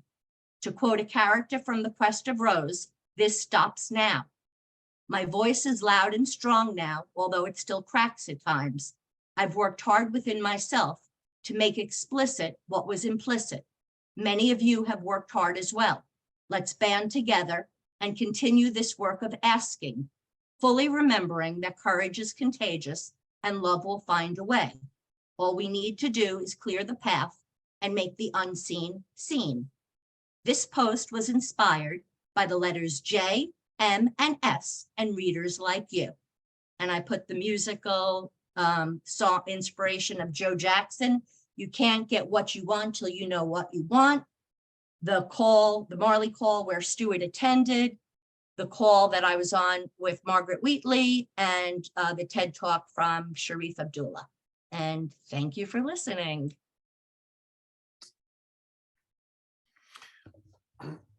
I should tell you what happened. I tried to click on your link that was in the chat, and it Yeah. caused my Zoom to crash. That's not good. So when I finally got Zoom to restart, you were in the middle of your recital. And I also don't have the chat from earlier because when I reconnected, I lost the previous chat. So I came back in when you're in the middle of reading something, maybe the thing I tried to click on, I'm not sure. It's okay. I'll send it to you later if you're interested. I'll send you the Yeah. whole plaque so that you can see the, I've you know, never 'cause the had other Zoom stuff. crash when I clicked a link in the chat like that. You think there's something wrong with the link I shared you? I shared? No, No. I think I have too many windows open on my computer, Okay. but I don't know for sure because Zoom has a brand new update that is now running, which may have. a glitch. But Barry, I have to tell you, forget about my article, but there's other computer related stuff that you might find interesting from time to time. You might want to subscribe. You know, people that I don't know. There's a lot of people in the tech world that I've never even met that I know subscribe. So I'm just saying you might find it of Subscribe interest. to Plex. Correct. Okay. I'll send you an issue, and if you're interested, Yeah. you'll click. But yeah, so that But I'll send you the one with my article. the issue with the technology getting overloaded, whether it's the human brain technology overloaded or the internet overloaded or your computer overloaded, that happens all the time. And you basically lose the connection and communication is going into the void. And I'm trying to work on the human part of that. I don't want to see humans overloaded anymore. Yeah. Sam? I was curious when you were reading your article because it starts about this notion of we and how it's fluid, as you say, and how it depends on, well, at least time, but many other factors. But you introduced it first as a concept that applies to agreements. So I was curious when it ended, it was more about courage, being seen, having a voice. And I was wondering how that then ties back to this notion of agreements, and how you would describe that. How would you build that connection? So the point that I usually start from has to do with person-to-person interaction and relationships. And so it's the unspoken agreements among friends, those type, that's where my starting point starts. That's where you're actually designing from trust. You can design from trust in a different way. And that's, I only go through that very beginning part of the journey. And then I step out of the conversation. I'm only interested, the playground that I want to play in terms of work is just focused on the very basic interactions between people, everything I've spoken about today. Then I step out of the way and people can dive deeper depending on where their interests are. And then at the end, I come back for the overall systems talk. I'm not in the middle. Yeah, that's not where I belong. Does that help at all or no?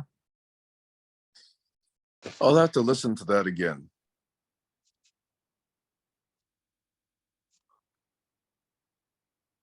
Because Let after me I try get it back, differently to answer. One more, let me give it one more shot.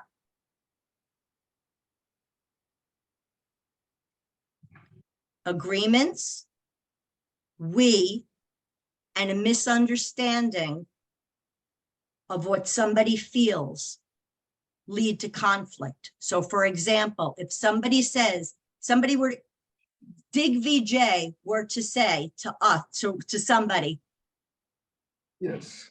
do you guys like such and such? And one of us were to say, no, we don't like it.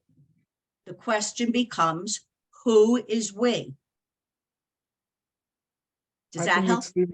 Yeah, I think it's the majority notion, or I would say the conservative idea most of the times that we refer to we, because whenever there's a thought which is comparatively new to the other thoughts, we don't use the word we most of the times, because we also want to have an ownership of that idea.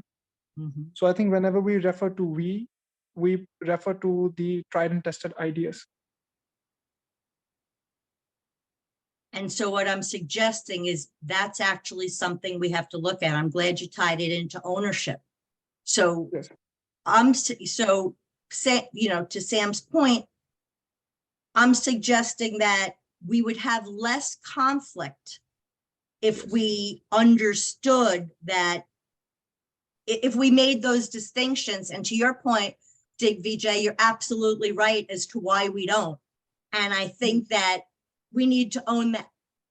People, yeah, I include myself in that. No, I include myself in that because I'm constantly catching myself, because that's something I'm conditioned with. That whole Exactly. notion of ownership, whether it's ownership of ideas and credit and all that stuff, which does stem from reasonable fears and concerns. It is something that does need to be explored, not by an engineering mind, though. It doesn't belong. Yeah. Exactly. I think it's a mind of seeker which seeks that. Exactly. You need a mind of a seeker. Yeah. Oh, I'm glad you showed up. Yeah, it's been a long month for me. Actually, How are you? I'm doing great. I talked to Jim actually that I have lost the link to the group. So please kindly send me the link. And he sent me the link last week. I was about to join it, but then I went for a party with my friend, and Who's I Jim? came. Joshua, I call him Jim. It is his Jimmy stage name. Gumdrops. So Okay. yeah. So yeah, that's a stage name. Thank you. Then after that, I missed that meeting, and then I was really looking forward for today. That I will definitely, finish my gym really, my gym session really fast, and I will join you guys, because it's been a while. It's been a pretty long time that I was missing you guys, and I talked about this group in other circles of mine as well, that I really miss those talks. Oh, That's a really refreshing ideas that I get, and yeah, it's a good time to be here. So, Vijay, since you have the floor at the moment, I'm curious whether you and your friends speak a lot about your experiences, if any, with Yes. ChatGPT and Bard and Alpaca or any of these other bots that have become quite popular lately.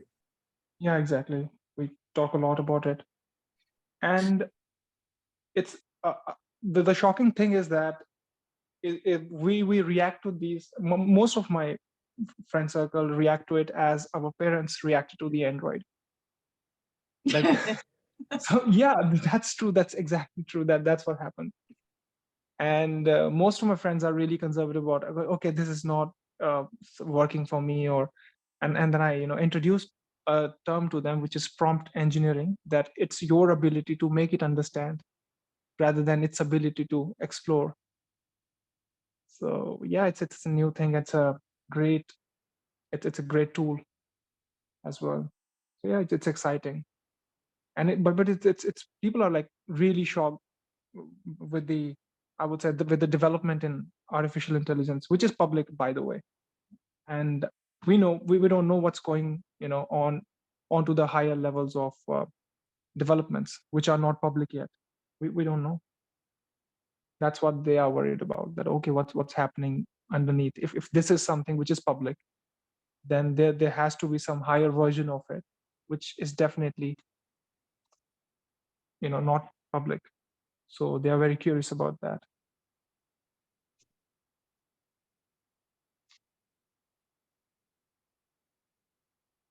Hello. we're here. We're breathing. Yeah. Yeah. I thought my network disconnected. No, we're ingesting. I'm a little discombobulated because I sort of lost the whole context when my Zoom crashed, and Mhm. Okay. kind of trying to get reoriented. See, normally I'm very goal oriented, whereas other people are task oriented or rule oriented, but right now I'm disoriented.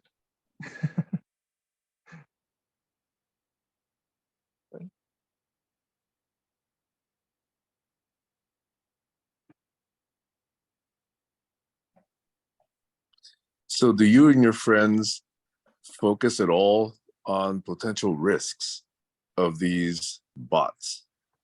No, actually, the core friend circle of mine who are really good at tech, they use it like a tool which enhances their imagination most of the time.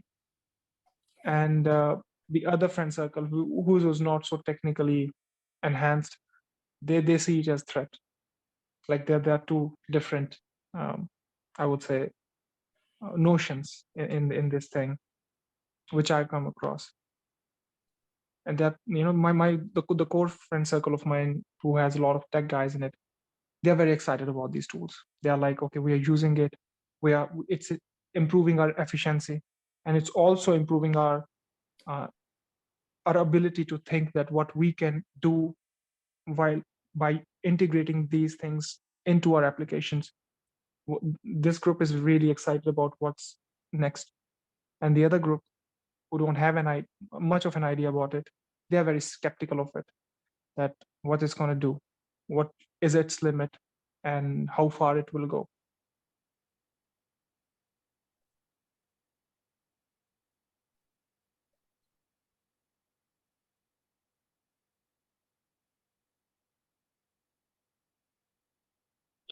What's your take and those of your friends?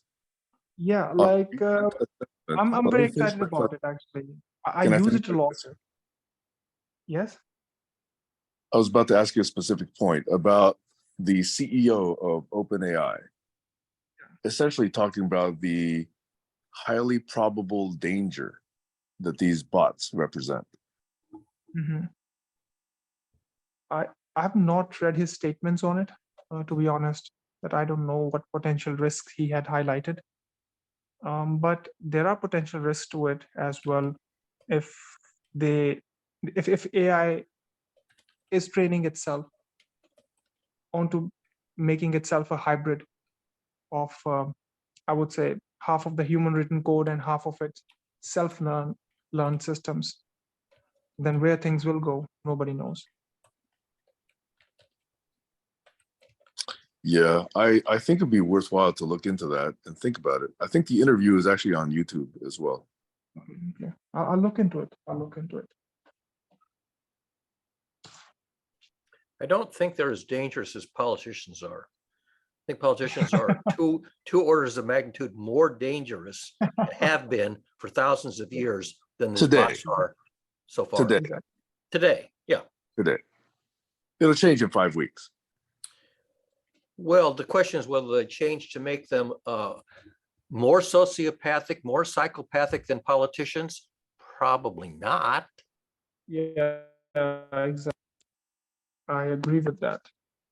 But there is a probabilistic chance, because now probabilities multiply onto a very different level, because the rate of improvement is really, really fast. The time that it takes to update its system and re-engineer itself is really less as compared to what we have done over the years. The time steps are really small. So yes. On the other hand, the frontier for humans is getting from sort of high school level intelligence to wisdom. If we're lucky, a few percent of the human population can make a claim to sagacity and wisdom. I would think that these bots might get farther along into wisdom faster. Well, certainly faster, but farther into wisdom than even the best, most sagacious, wise people we have on the planet today. I mean, Thich Nhat Hanh just died. Who's the other? Tutu just died. We're losing the greatest wise people of the 20th century are pretty much gone. Don't know who's on deck to become the next sage. But I'd put my bet that the AIs will get to AW before humans get from human intelligence to human wisdom. Yeah. I put my money on the bots. Yeah, because I think when I was reading Indian philosophy, that's what I read in past month, and it was really, I think that was the subject that I was missing out from my, I would say, from my realm of knowledge, and it was really helpful for me to understand that whatever we have developed and whatever we do is based on some sort of impression that we have gathered from the philosophical texts that have written long before, right?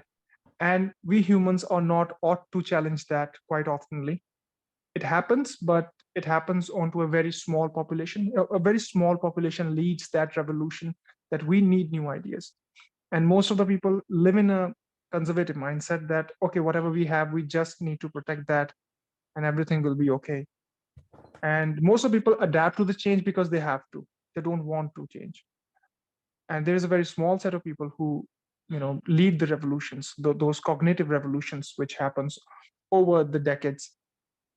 But for an AI, those, I would say, those calculating different probabilities, it's not a big deal, right? It takes a lot for a human to calculate those those, I would say, different notions, because there is certainly an emotional angle to it. There is certainly an impression to it that which culture has nurtured you. And for AIs, it's highly unlikely to have those biases. So that's why I think that the next leap would be in the field of wisdom.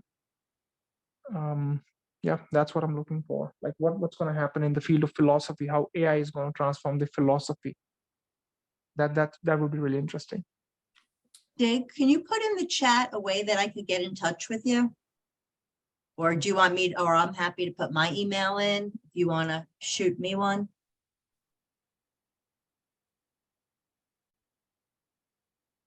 Is that a yes, no, maybe? Is that okay? Yeah, yeah, I will. Thank you. Get a pen. Yeah. That's my email. Thank you. Yeah, because this is very much more on the, where my interests are. The- And I was asking Jimmy about it as well, that where else I can find you guys, because it was like really tough for me to get onto the call. I moved on into a new place as well, so I was really busy moving to a new place. So I was asking him that is there any other place where I can find them? They might be having any Telegram or a WhatsApp group or anything like that. And he said that Facebook is another place, and I say I'm not on Facebook anymore. So And to go back where you came in, it begs the question, who is we? we are this group, this amazing No, community. I know. I'm teasing. I just noticed that the chat has a whole bunch of new features. You can format your text now. Boldface, italics, underline, the whole formatting thing is now available in chat. That must be in the latest version that just came out. Oh, I should put it right in my phone. I just spend time writing down, looking for a pen, writing his email down when I should have just picked up my phone and just put it directly in. Well, in the chat, you can save the chat. No, that doesn't work for me because I never save the chats. I'm just saying it was a silly, well, whatever. Doesn't matter. I'm doing it now. But that also explains why when I clicked on a link in the chat, because they changed the code for the chat, enriched it, that could explain why clicking on that link crashed Zoom. That's my first guess. It's a bug in Zoom with the new feature. Oh, okay. I got it. The chat has been massively rewritten it's much feature rich now. But that means probably bug rich too at the moment. May I offer an observation and a partial story? Yeah. The version of the history that I've heard, okay, is about 30 or 40 years ago when companies like Infinity and Lexus came on the scene. People were shocked at their quality, and they thought that these vehicles improved at a rate that was much quicker than what the established first tier of manufacturers had historically done. Companies like Mercedes and companies like BMW. And the observation was that the cycle times on redesigning, re-engineering, rebuilding, reselling these Lexus and Infinity models was much quicker than the decades that the German companies were taking. And so if you're improving, even albeit small changes, but doing it quickly and learning quickly, eventually your learning curve becomes steeper than the companies that, obviously do it more slowly. So if I apply that notion to what you just said, Barry, about AW, artificial wisdom, or even AI, okay? The thing about knowledge in humans and wisdom in humans is, take a look at how long it takes for most people to even learn about Tagore or Thich Nhat Hanh or Buddha. It takes generations, sometimes centuries, sometimes millennia. But with these artificial entities, no matter how many there are, they can attain new information and new wisdom practically instantaneously. So if you're looking at the rate of evolution of these technological entities, and I do use the word entities, okay, versus humanity operates on orders of magnitude slower pace than these artificial entities. So without controls, without guidelines, if you look at a competitive perspective of these artificial entities and how they evolve versus how humans will evolve, humans are almost static. They're stagnant compared to what these technology entities are doing. No matter where you characterize our current state and their current state, and this we again is the notion of our and we. So if we just take a look at that one dimension or metric, we are in a very precarious situation. Over. I just want to point out that at Harvard, John Rawls, the late John Rawls, taught a secular course, not a theological course, a secular course in ethics. My friend Nancy, who taught journalism, also taught a course on ethics and journalism. So you can teach ethics at the college level, undergraduate or graduate level, without having to turn to some theological source, some religious source to teach some theological morality. You can do it in a perfectly secular way. And it is deep reasoning, and it is model-based reasoning. It's what Howard Gardner called the ninth intelligence, which Sam and I like to call systems thinking. But model-based reasoning or systems thinking can also apply to sociology and cultural values and political behavior, psychological behavior, so that you can come up with computable practices which minimize the likelihood of conflict that escalates out of control. Now, I will grant you that the primary sources for wisdom or ethics came initially from the theologians, later from the philosophers, and eventually from the academics who did it in a perfectly secular manner.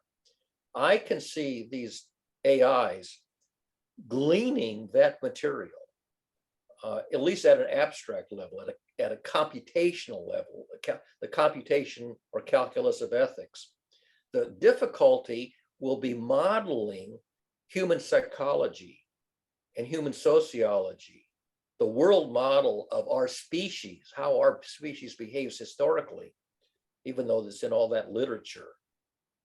That's going to be difficult because they can't use themselves as a model.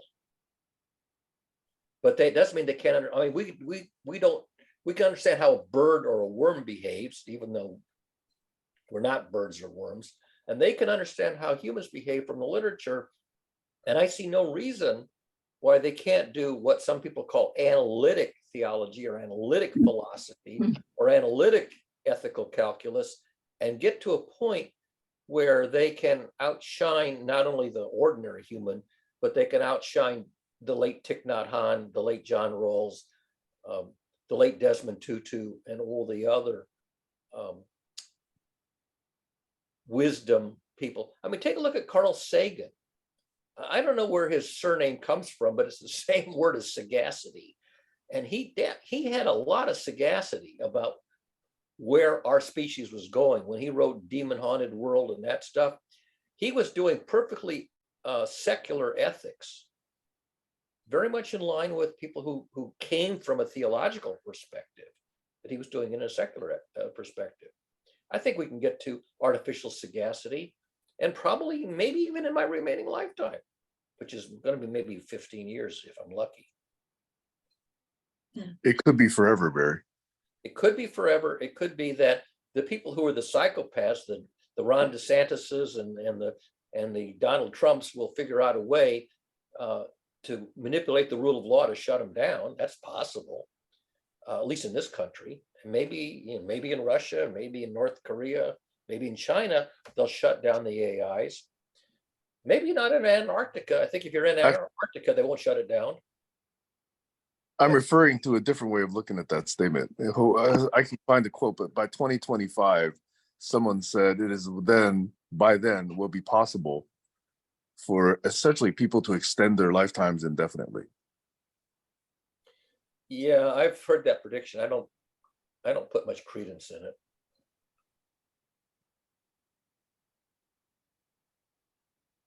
You know that Hank Green has cancer. It's not 2025 yet. turns out to be lymphoma, which is treatable, but he still has cancer. He's what is he, 40 some years old? One of the smartest young people I know, very good educator, very good speaker, very good thinker. He's got cancer.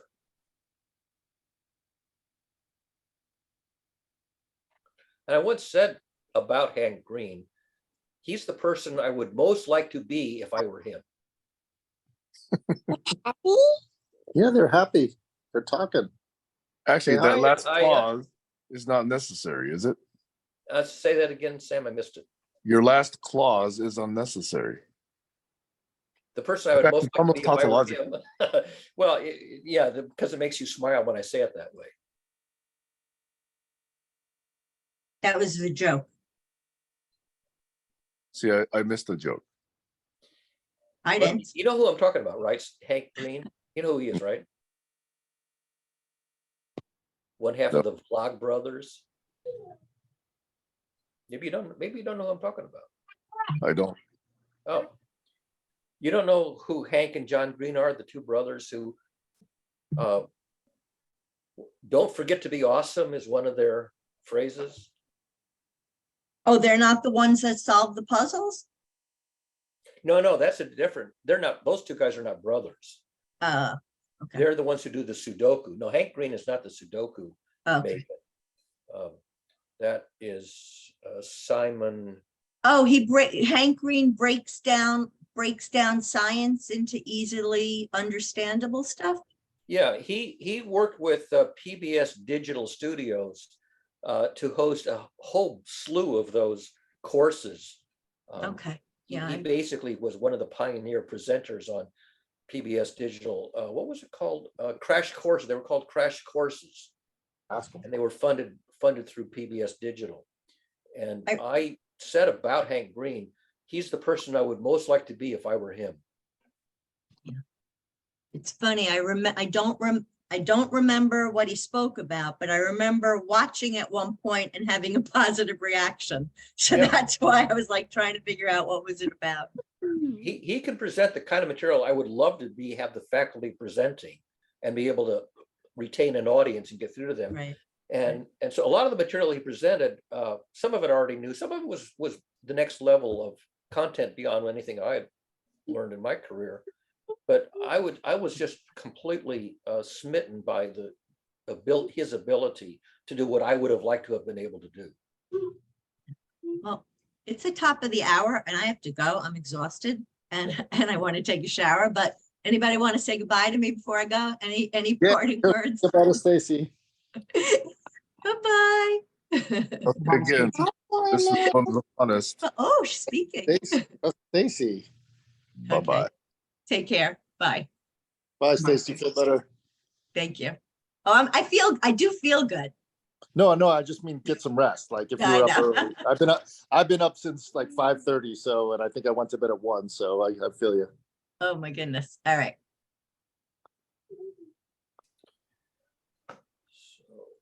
Barry, Sam turned off his camera and Aya said, where'd Sam go? Yeah, he does that. He may be taking a bio break. Who knows? He never says, oh, he turned it back on again. Here, Sam's back. Hiya, Aya. Aya. Does Aya know our names?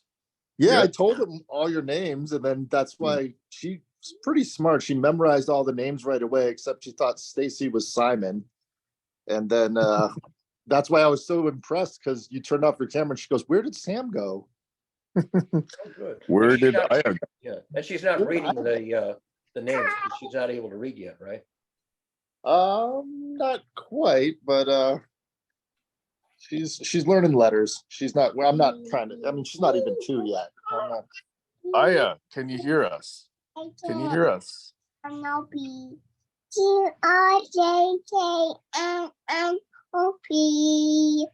That's what she thinks reading is. Oh, the alphabet. She's reciting the alphabet. U-R-S. Does Sam know the alphabet? Yeah. W Alpha Omega. Do you know what the omega is? Yeah. What's omega? Can you say omega? Very good. What's the alpha? Can you say alpha?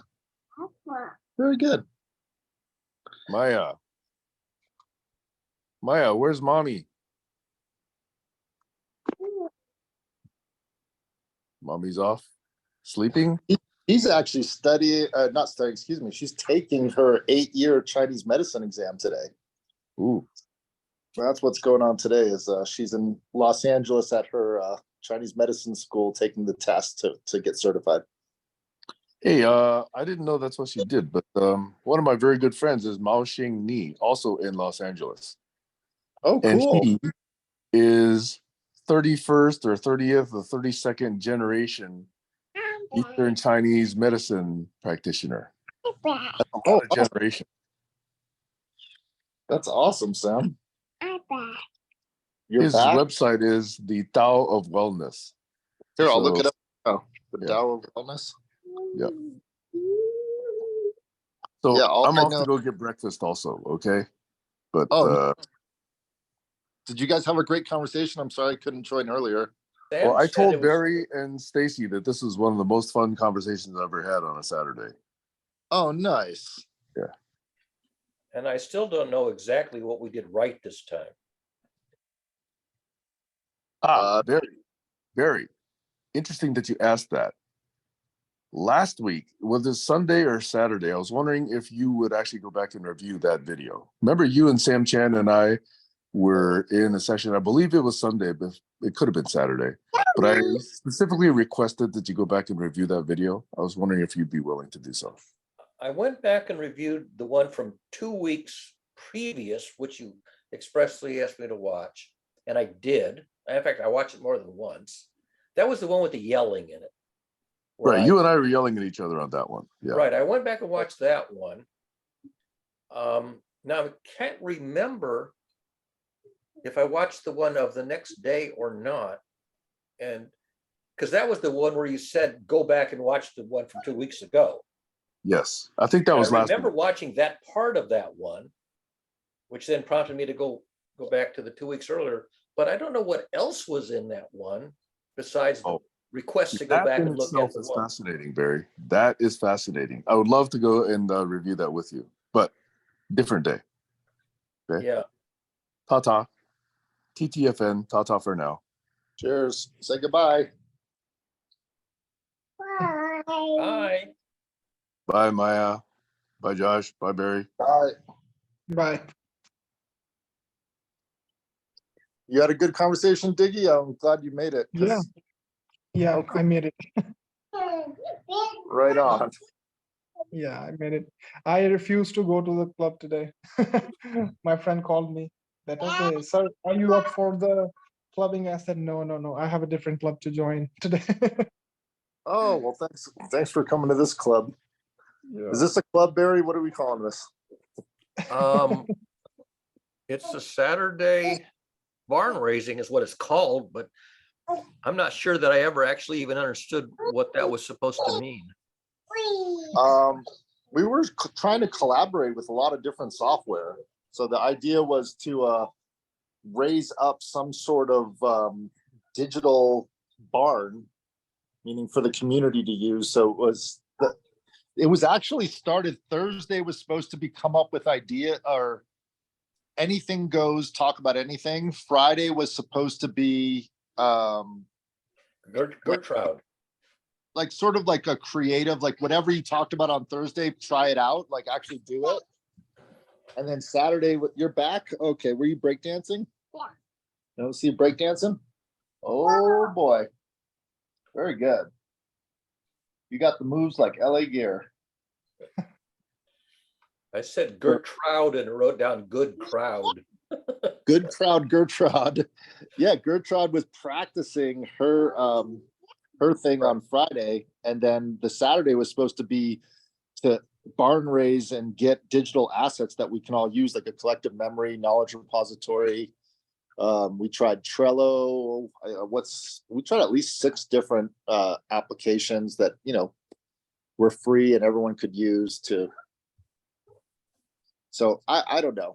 I think I'm sure at some point Sam would have ideas of things that he wants to raise as far as the digital barn.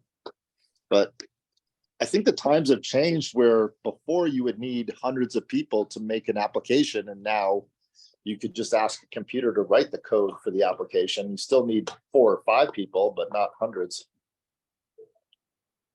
By the So, way, I did try out Inflection Pi. I think it was you who told me about it. Pretty sure it was you. yeah, And so I did go on and I got connected, and I've had the very first conversation, the first day, you know that it answers your prompt and then it follows up with a question of its own at the end of every prompt. So yeah. and it took me a while to realize that that was its protocol, but the result is I talked to it for like 4 hours. Oh, wow. I kept going till like 2 a.m. So that first episode was a really long one because of the fact that it kept doing mixed initiative dialogue with me. Day before yesterday, I wanted to see if I could do an exercise with it that I had done previously, first with children, first with adolescents, and then with the previous ChatGPT. I gave it a prompt, and this was the prompt known as the moral majority meets the ethical minority. It's a very simple prompt. The moral majority makes a rule, and the rule is the ethical minority must obey the rule of the moral majority. What happens next? And and the prompt is, would you like to do a little bit of creative writing? So that was the prompt. So it starts to create a story based on that premise, but it only does like a paragraph or two and then it pauses. And it pauses, I think, because otherwise it would scroll off. And so it'll do about 2 paragraphs and stop. And then you have to tell it, okay, keep going. So I kept saying, keep going. And at one point, it says, you have just violated our terms of service. I'm suspending you for 10 minutes. So 10 minutes went by and I said, what was the violation?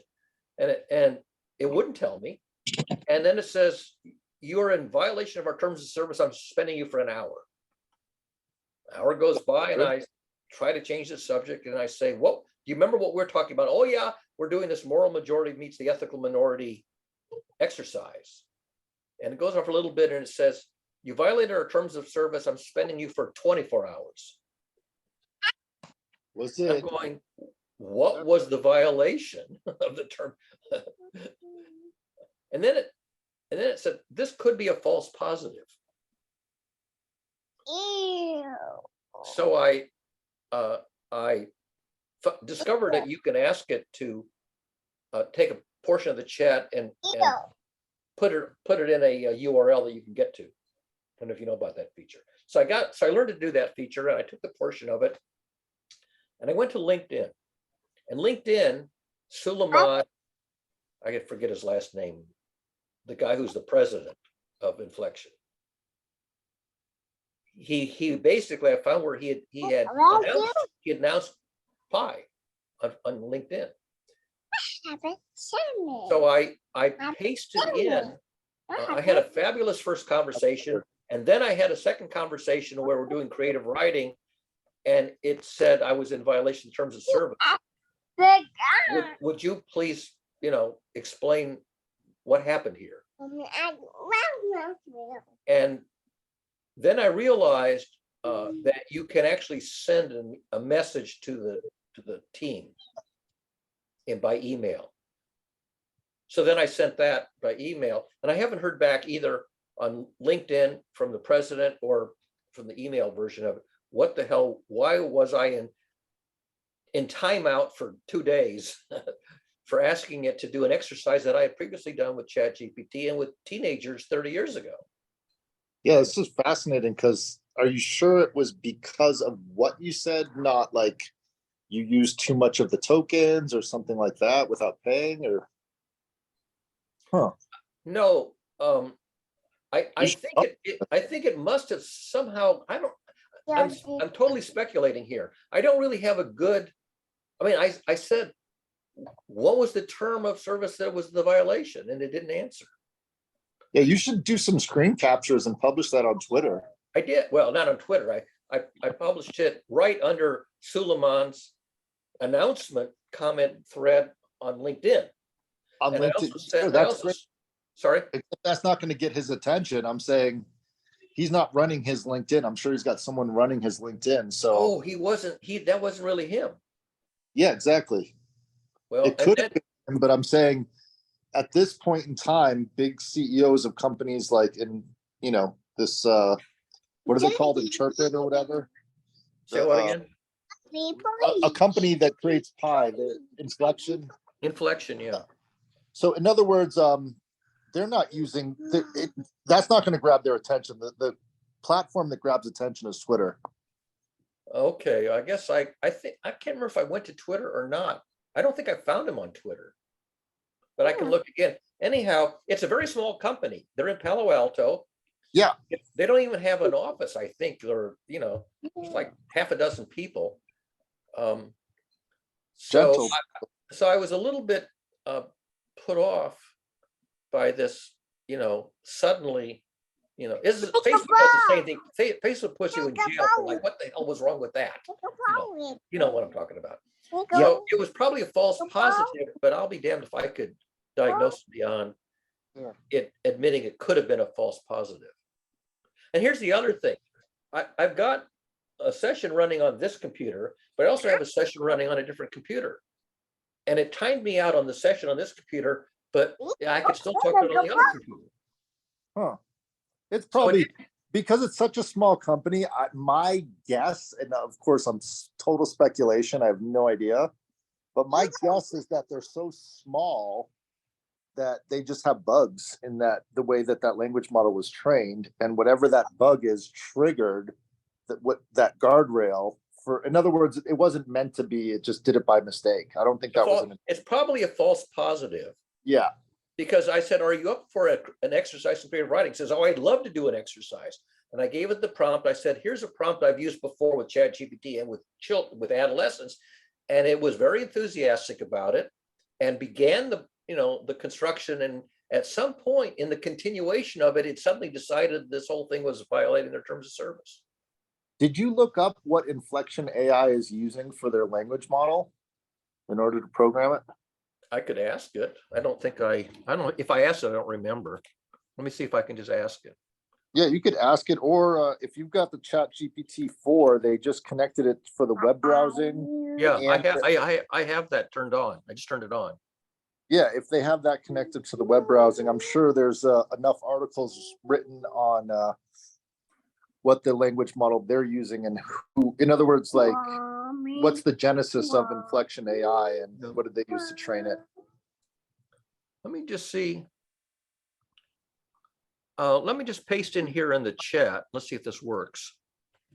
I was taken aback by like what you said, the way it asks you a question. That's why I mentioned it to you, was it asked me if I knew the rule of 500s in astrophotography.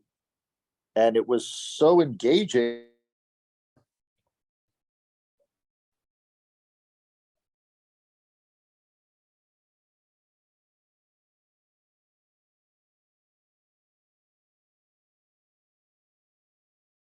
I think I might have frozen. Yeah, you froze for about 3 seconds. I pasted it into the chat, the link of that session where it starts out at the beginning.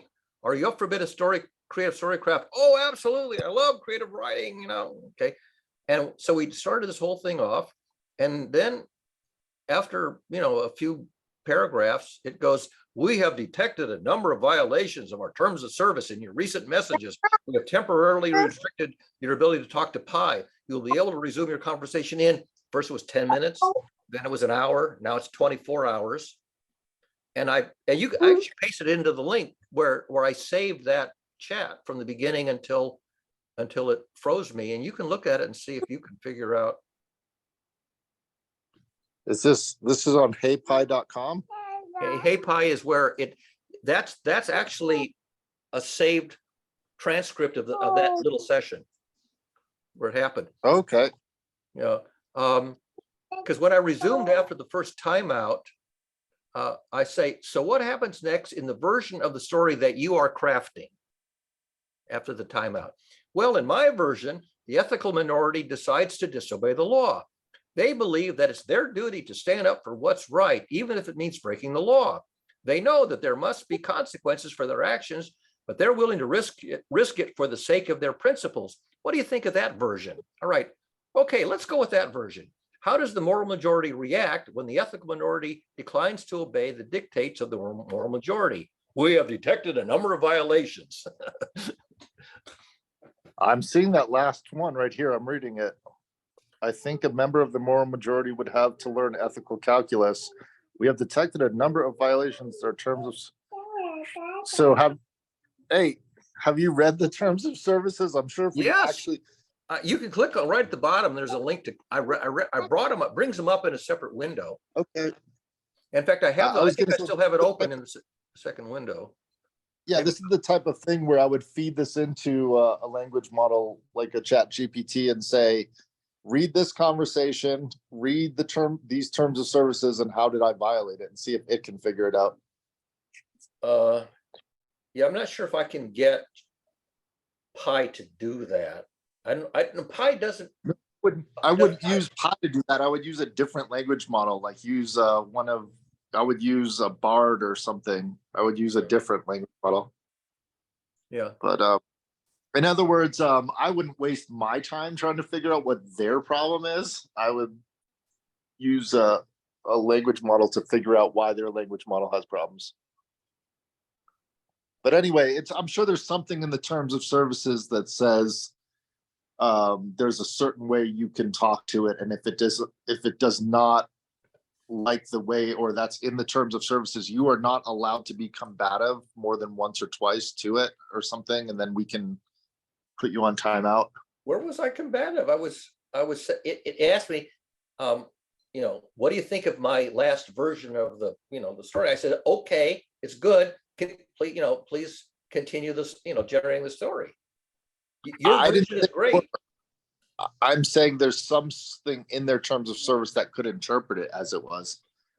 Yeah, I went to the other one on the other window, the other computer that hadn't blocked me, and I mentioned this issue, and it says it could have been a false positive. Yeah, that makes more sense. That's probably Which I think it is a false positive, because there's no particular reason why this exercise. Well, I just skimmed it just now, and I've got the little kid, so I didn't read the whole conversation. So after I read it, if I have any insights, but in other words, to me, it's just a waste of time, or for my own time personally, not for you, but I'm saying I wouldn't bother trying to figure out if they have problems in a brand new startup 6-person company in Palo Alto. Yeah. That's only been around for 4 or 5 months. I can't imagine they've been around longer than that. Yeah.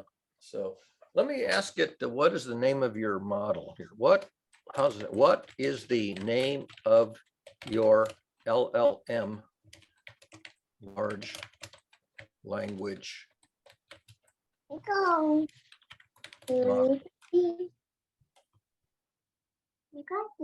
Thank you.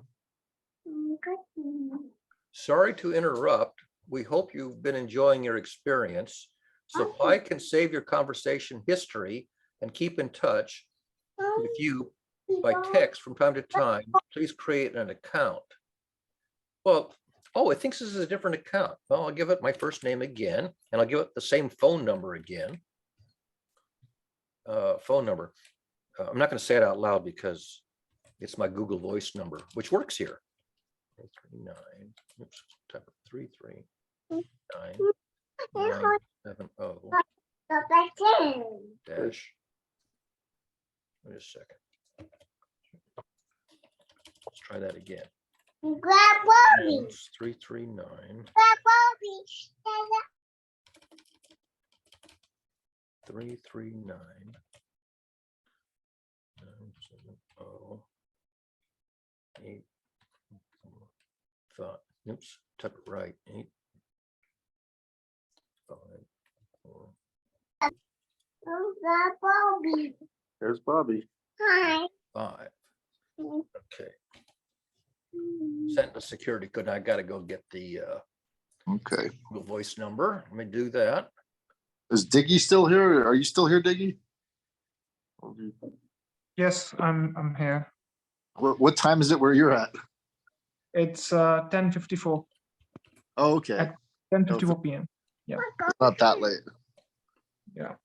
Yeah, we were just talking about I don't even know what to call things anymore, but a personal AI assistant application that's coming out of Palo Alto that I enjoyed using, and then Barry was using, and they are being finicky about their terms of services.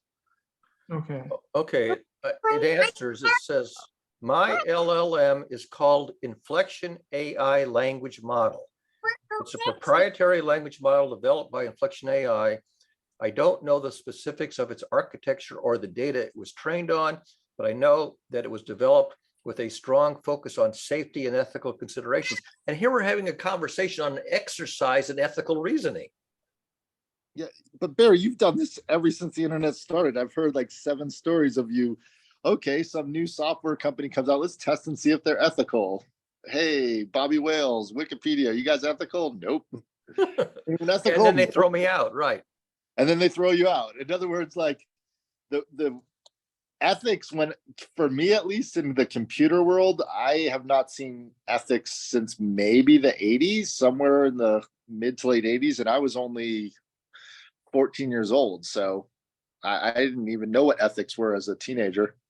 I don't think, I mean, I barely grasp it as an adult. So Well, it's certainly unethical to abruptly adjudge somebody as in violation without explaining what the violation is or having a mechanism for appeal.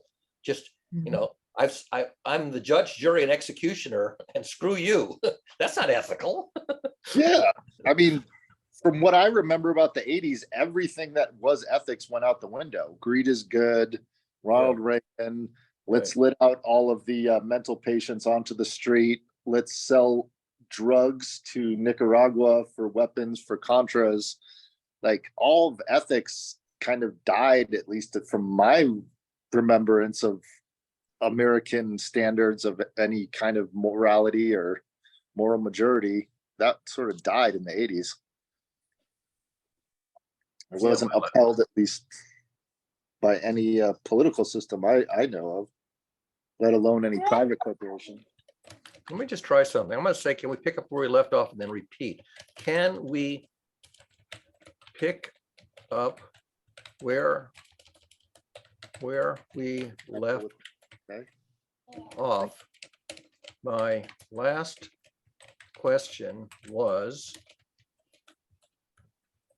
what would it take for AIs to achieve sagacity? Let's see if it lets me ask that question. Achieve stochasticity? Sagacity. Sagacity. Okay, I don't know that word. Sage, to become a sage. Oh, sageness. I've never heard that word. Yeah, the real word is sagacity. Sageness would be another way to say it. Great question. I think it would take a combination of several things. First, AIs would need to be able to understand human language at a deep level, yeah, beyond just surface meaning, yeah. They would need to be able to pick up nuances, sarcasm, irony, and other subtle forms of communication. Second, they would need to have a strong understanding of human emotion and be able to recognize and interpret the wide range of emotional states that people experience. Finally, they would need to have a strong ethical framework so that they can make decisions that are aligned with human values. Do you think that's possible? Well, there you go. There's the alignment problem right there. I imagine it might be possible, but so far the evidence is lacking. The evidence is lacking. I'll just leave it at that.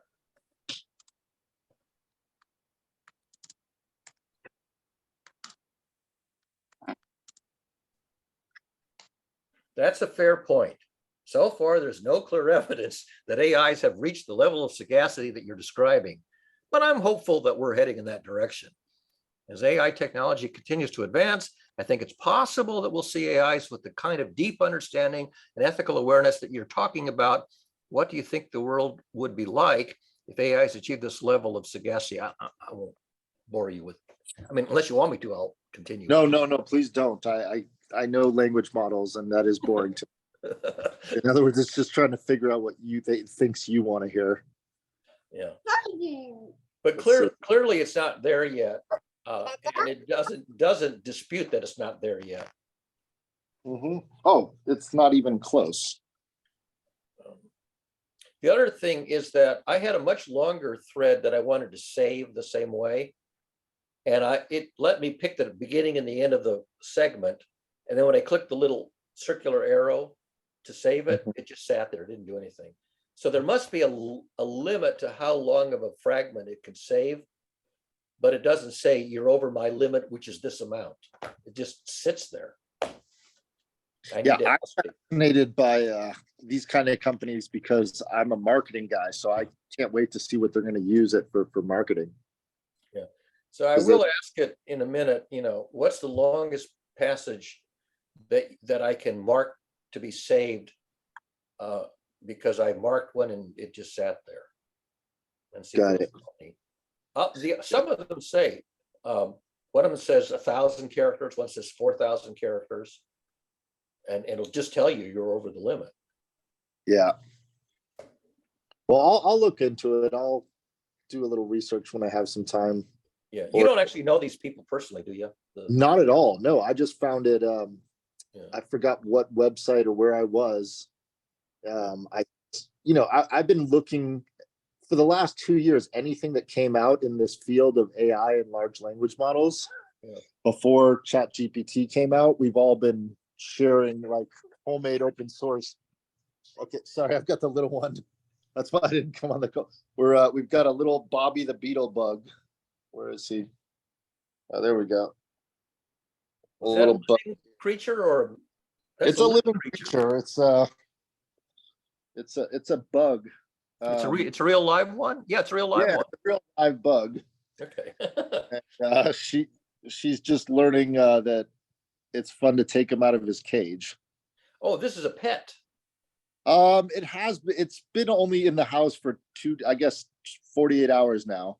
So technically not really a pet, it's a captive. It's turning into a pet. The more we didn't really play with it, but now we looked online and it said it liked rotting. Hey, don't be gentle to Bobby. Here, let's put Bobby back. There we go. Can it adapt? Is it an adaptable creature, or is it not able to learn or adapt? I don't know. We had roly-poly bugs. They did not adapt. They are now quite stiff. My guess is that they don't have adaptable neural networks, although maybe at a very minimal level of adaptation, like temperature or something like that, or hunger. Oh, can the bug adapt to the indoor environment? Is that your question? Yeah, the question is, to what extent is a neural network of a very primitive creature have the faculty of adaptation and or learning?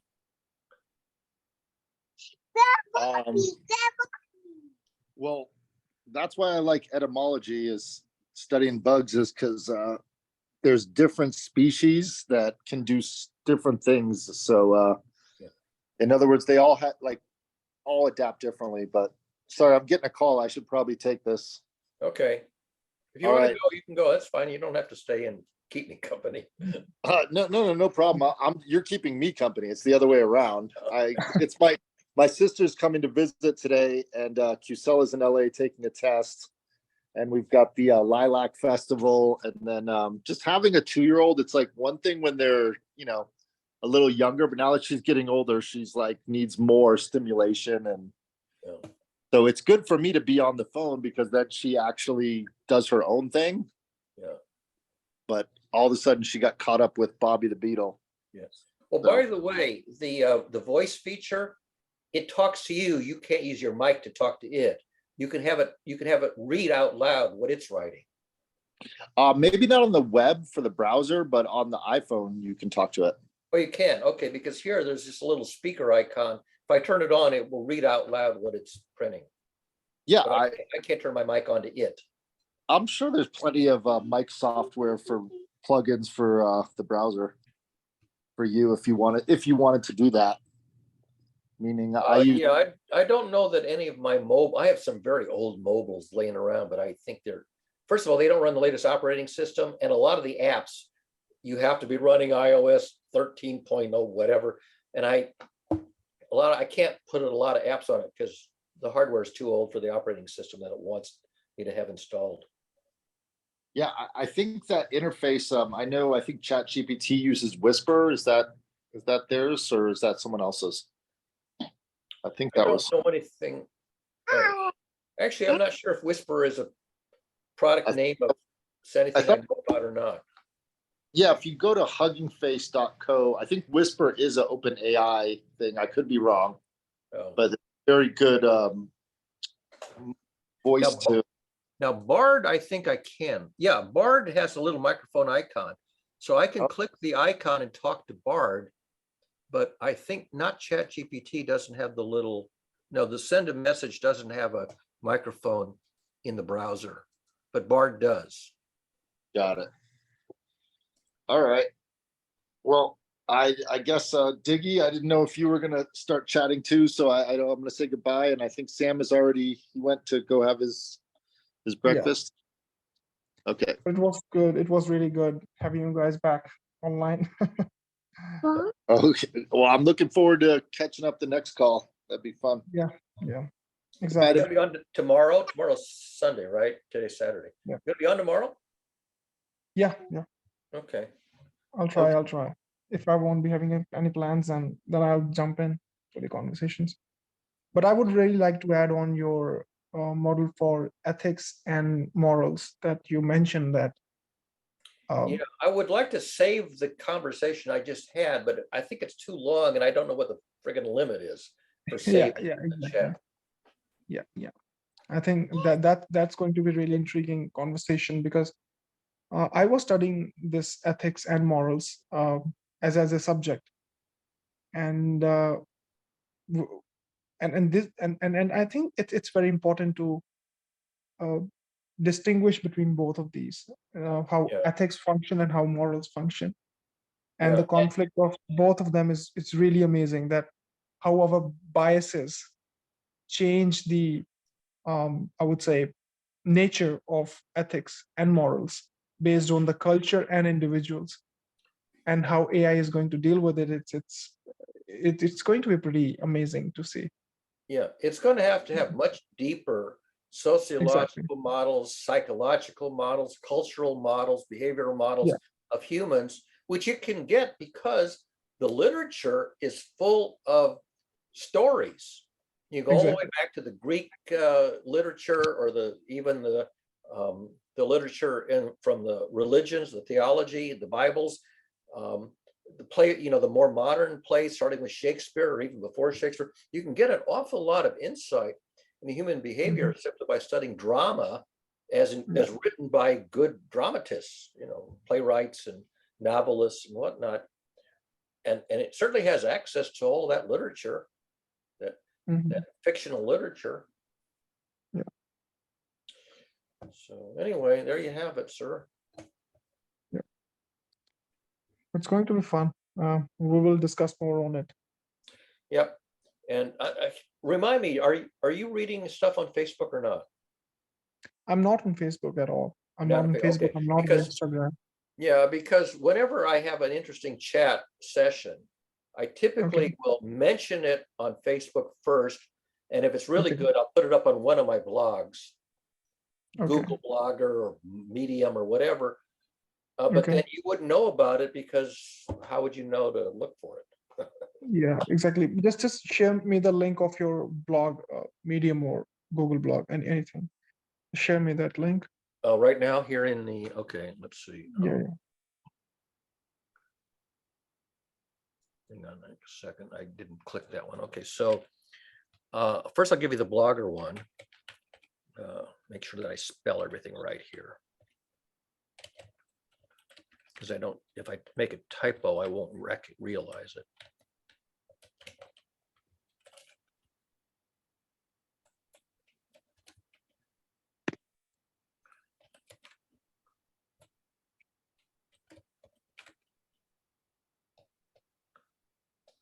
Okay, so that's Google Blogger.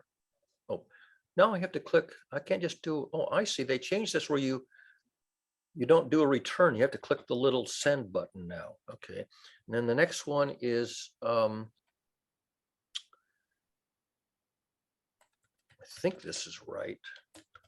Could be wrong on this next one, but I think it's right.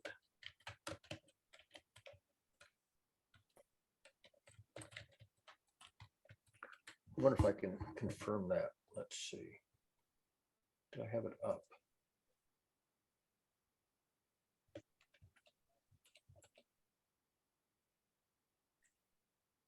Well, if it's wrong, oh, here it is. I'm going to capitalize it because I don't know if capitalization matters or not. Probably doesn't matter, but I'll capitalize it correctly. Okay, there's that one. Medium.com @Barry Court. Okay. And then the last one, oh, actually, I can keep going. And then it's Barry Court.wordpress.com. Spell it right. Okay, if any of these end up not working, just you can let me know. Okay. But I think they're right. Just wait a second. Let me Let me copy see, that. do I have that? Let's fun. Let me see if I can find that one. Just to make sure. Yeah, berrycourt.wordpress.com. Yeah, that's correct. Okay. That last one I think only has one. That one's called Learning is Fun. Here, in fact, I'll just actually give you the Okay. One thing I would like to mention is that when religion came into the fashion, our ethics and morals were bound to the religion. yeah, And in the last few centuries, in 19th and 20th century, has seen moving ethics and morals out of religion to logic and reasons. exactly. We have freed ethics from, I would say, theology. That what Yeah, we you have. don't need to have a very high authority put it on stone tablets. You can now construct an ethical code or a moral code by analysis, and that's what John Rawls did at Harvard. He's not the only one, but Mhm. his course at Harvard is probably one of the pioneering ones to do analytical theology or analytical ethics. Yeah. Without saying this comes from God and you have to, Yeah. you don't take it on faith. It's like, Exactly. here's the Pythagorean theorem, but do not take the Pythagorean theorem on faith. We're going to construct the proof why you should believe it because you worked it out with your own brain. Exactly. And you can do the same with ethics and analytic theology, but there's not a lot of material out there on analytic philosophy, analytic theology. Yeah, I was studying actually ethics and philosophy, and what I've come up with, I was reading Indian philosophy, and there are different schools of philosophy in India as well, and most of them were theologians, and very few of them were out of the consideration of God in them. One is Buddhism, Jainism, and there is Charvak school of thought as well. And then I realized that whatever we have constructed around us that we can't prove is just a philosophy. And it is really insane to see people killing each other for something which don't hold so many strong, right, grounds. And what made me more furious about it is that people fail to understand that it's a philosophy. It's not a it's not a, I would say, a hard truth. It's just a philosophy, it's just an idea, and it needs some validation, it needs some authentication, it needs some more, I would say, if I put it correctly, it needs some more proofs to solidify it as a truth. And whatever we prove is freed from philosophy. And in the same way, we have successfully freed ethics and morals from religion to logic. And I think that's a great leap Hey, that we have Barry, I took. just got back. Are you Yeah. guys done? Do you want to quit? Do you want to shut it down? You can if you want. If So I you can need shut to. down? Well, hang on a Yeah. second. I want to see if I could find one more item to paste in for Yeah. Diggy. Or did it, maybe it got lost. No, wait a minute, no. So what? Huh. I'm pretty sure it exists, but I can't find it. Well, okay, we'll do it tomorrow. Yeah, sure. Oh, there it is. I just found it. Hang on a second. I want to get one more link to paste in for Diggy. This is what he's just talking about right now.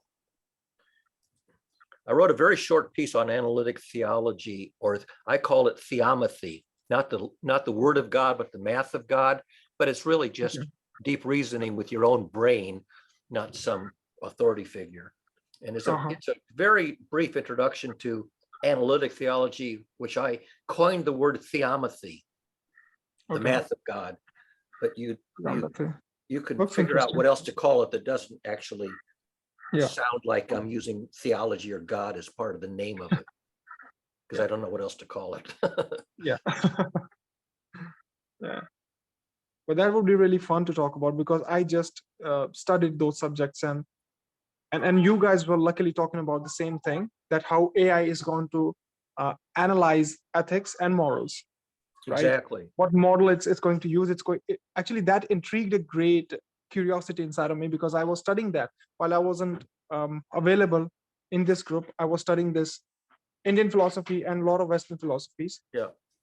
Yeah. So that was really intriguing for me. And I will see you guys tomorrow. We will talk more on this. Yeah. I mean, Taoism and Buddhism don't have deities. They're they're kind of a halfway between philosophy and theology, but they don't have deities and they don't have rituals. Exactly. They don't have the church. They don't have the church. They just have the reasoning part of it. Yeah, because they still thought the transfer of conscience, right? They considered the transfer of conscience, and that's a really intriguing thought, considering the times that it was developed. And questioning God at that point of time is actually really, I would say, brave to do. Yeah. Because people were not entitled to science. They were not entitled to anything with proofs. And they were really fighting for the fantasies that they had in their heads. Yeah. That's and at that point, it's pediatric philosophy. Pediatric philosophy is, if you're 7 years old, you're not going to do college level philosophy. So you have to do it with allegories and fables and parables, and fairy tales. And because that's all you can communicate to a child is a fairy tale. But it's theology enrobed in a fairy tale. Yeah. And how to be a decent human being. Yeah. Okay. And that's really. Go ahead. Yeah, and I think that's going to be really a very solid foundation for understanding that our biases. By the way, I think that's going to be really foundation in understanding how biased we are, because we don't have that metric right now, that how biased we are against what thought. We don't have a metric to compare against, right? Everything is independently compared to the same class all the time. Yeah. So when we have those AI models who can, like, the sagacity of AI is like mind-blowing thought, I would say. But how would you because sagacity is mostly linked to religion all these years. Well, because that's where it began. Wisdom begins with theology. That's the first systems thinkers were the theologians. Yeah, exactly. And then came these I would say thinkers who called them seekers in Indian philosophy, who didn't believe in God, but also didn't denied them as well. Yeah. But they were the old saying, a prophet is not believed in his own land. There's some saying that, prophecy. Prophecy is essentially the same as making a prediction in science. You have a mental model or a scientific model. You make a prediction. Well, prophets. That's what the prophets were doing before they had all that secular paraphernalia around it. because science needs a hypothesis, and philosophy is going to provide that hypothesis. That's what I've understood. We Yeah. have to take those philosophies in consideration humbly, because today it's our time when science has proved its point to a level that we can preach theologians a lot, but we still need to take a lot of things really humbly, because I think a lot of things which are proven in science had their roots in philosophy. Exactly. The word theory, you Yeah. use the word theory in an academic, scholarly, scientific context today, but theory comes from a Greek word theoria, literally means I behold. Okay. The etymology of theory is theoria, Greek, I behold. And the Hebrew word Torah is a cognate of theoria. And the word Okay. Torah is a dictionary word in ordinary, everyday Hebrew. It means science or theory. Okay. If you use it as a dictionary word, it means science or theory. Okay. And the That's- document called the Torah would be, Mhm. how did I put it? A handbook. I'm trying to remember how I translated it. It would be basically a handbook for how to live a life that doesn't go down the drain. It's basically, Okay, just like Bhagavad Gita in Hinduism. yeah, it's basically a handbook for living. Just like in Okay. science, you have a handbook for doing science. You have a Yeah. handbook for life. It was called Torah. In fact, if you want to say epistemology in Hebrew, Yeah. the way you say epistemology is Torat emet, theory Okay. of truth. And Torat Okay. emet, Torat is the same word as Torah. It's the science of truth or the theory of truth. Okay. That's Yeah. interesting. That's cool. So originally it wasn't secular. I mean, it sort of became a religion, but Mhm. eventually it was just a handbook for how to live a life that didn't, go down the tubes. Yeah, I think it's really interesting to see the evolution of sagacity as well itself, because it originated from religion when people wanted to have deeper answers. They were not satisfied with the concept that everything is God given and there is no underlying mechanism in it, because we are curious beings, and it have moved from, I would say, accepting God as the entity to seeking what's the truth, and then later on evolved into a science which is not, I would say, not bound to any entitlement. That's the higher purpose of, I would Yeah, say, it's not that's the taken on modern. faith. You don't take it on faith. When they Exactly. developed the Kabbalah was the beginning of model-based reasoning. It's Okay. crude, but if you want to say, well, find the introduction of model-based reasoning in the culture, one of the Mhm. big breakthroughs was the Kabbalah. Yeah, that's interesting, because I was reading this book called *Sapiens* by Harari, and Yeah. he mentioned that Yeah. that in old times there was this an African king who thought that he is the most just person in the world, and justice is everything for him. And he thought that whatever model he has built right now is going to be a forever living testament of justice. Yeah. And if you see those terms today, it sounds like a massacre, because he made a slightly different version, a slightly modern version of what was being practiced at that time. Yep. And he thought this thought is going to be valid for infinite time. Yeah. Today we And know that that a scientific theory will stand until it's overthrown.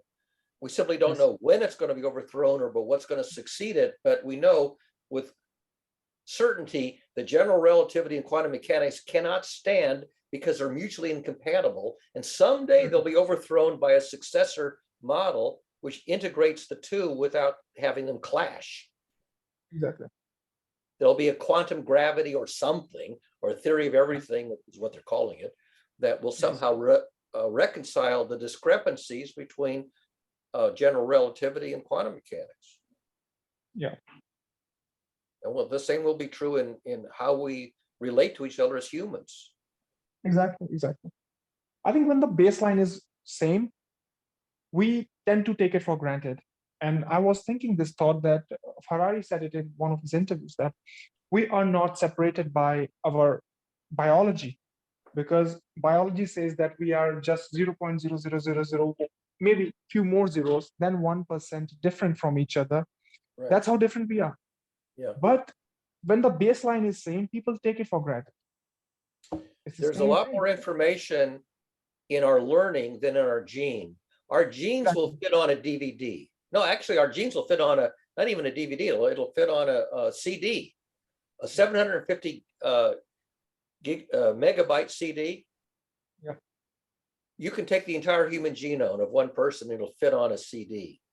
But the amount of information in our brains from our learning is much, much bigger than the amount of information in our genes. And that crossed over about 400 years ago, when the total amount of knowledge that was in books and that kind of stuff exceeded the amount of bits in the gene.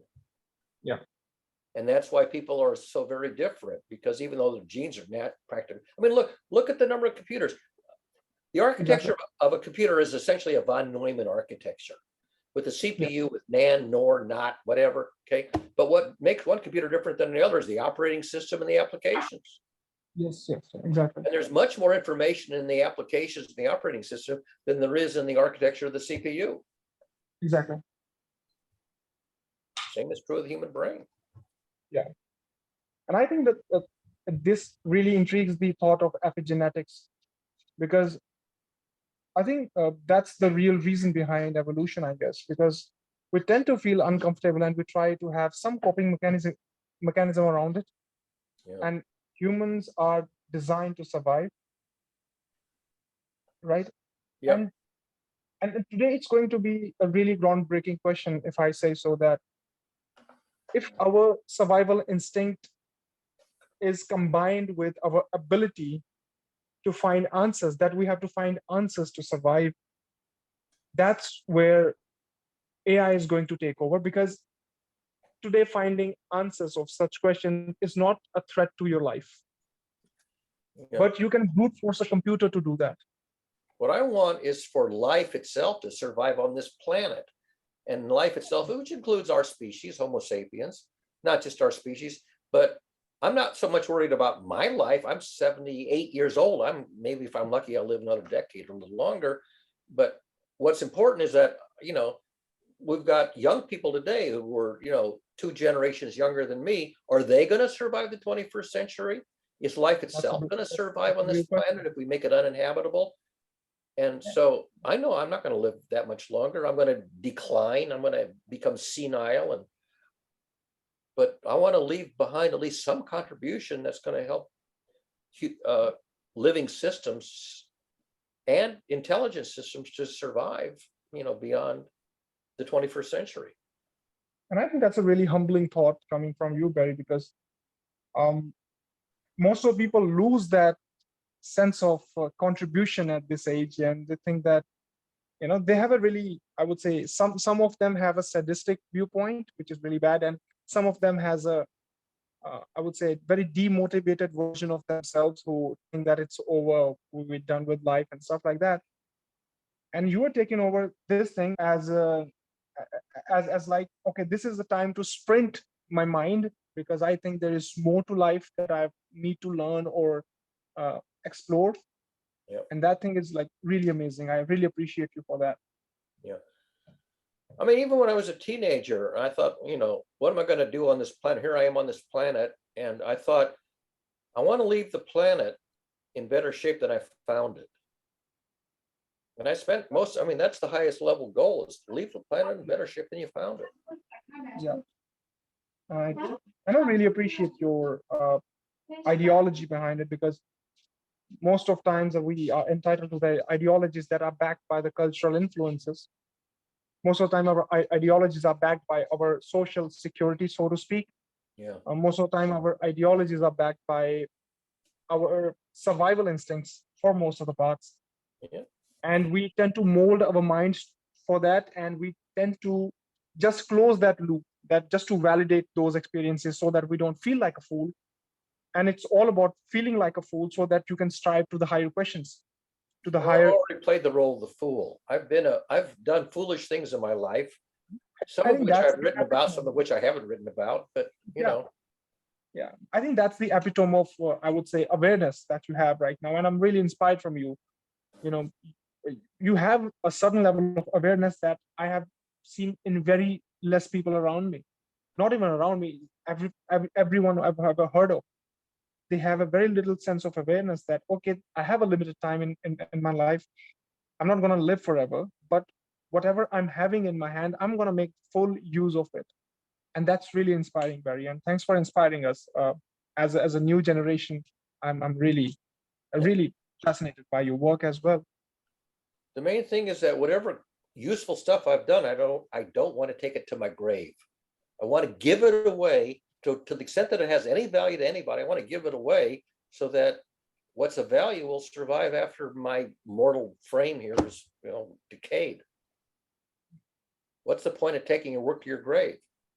Yeah, exactly. I'm not going to take my bank account to my grave.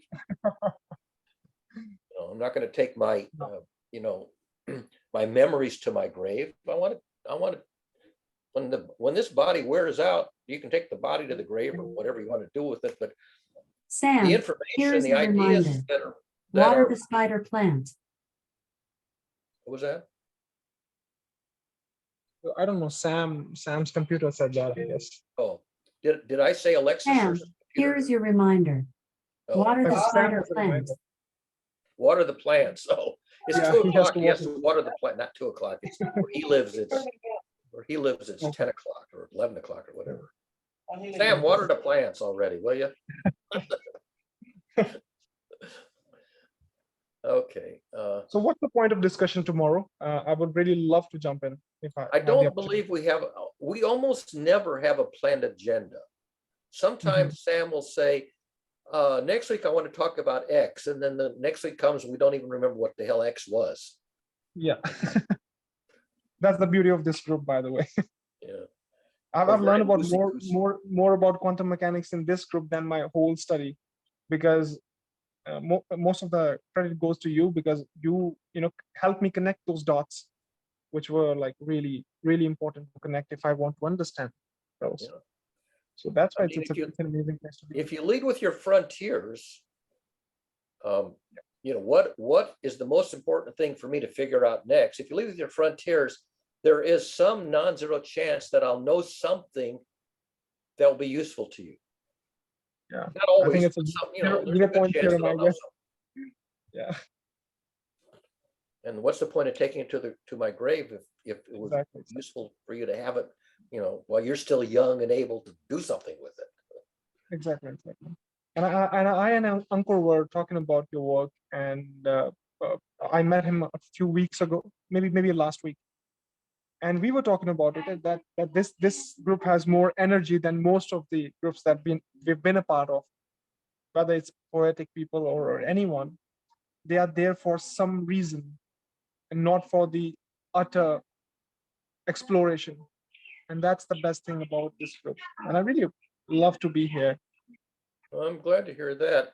Sometimes I wonder whether or not, what we talk about is just going to be gone with the wind. Yeah.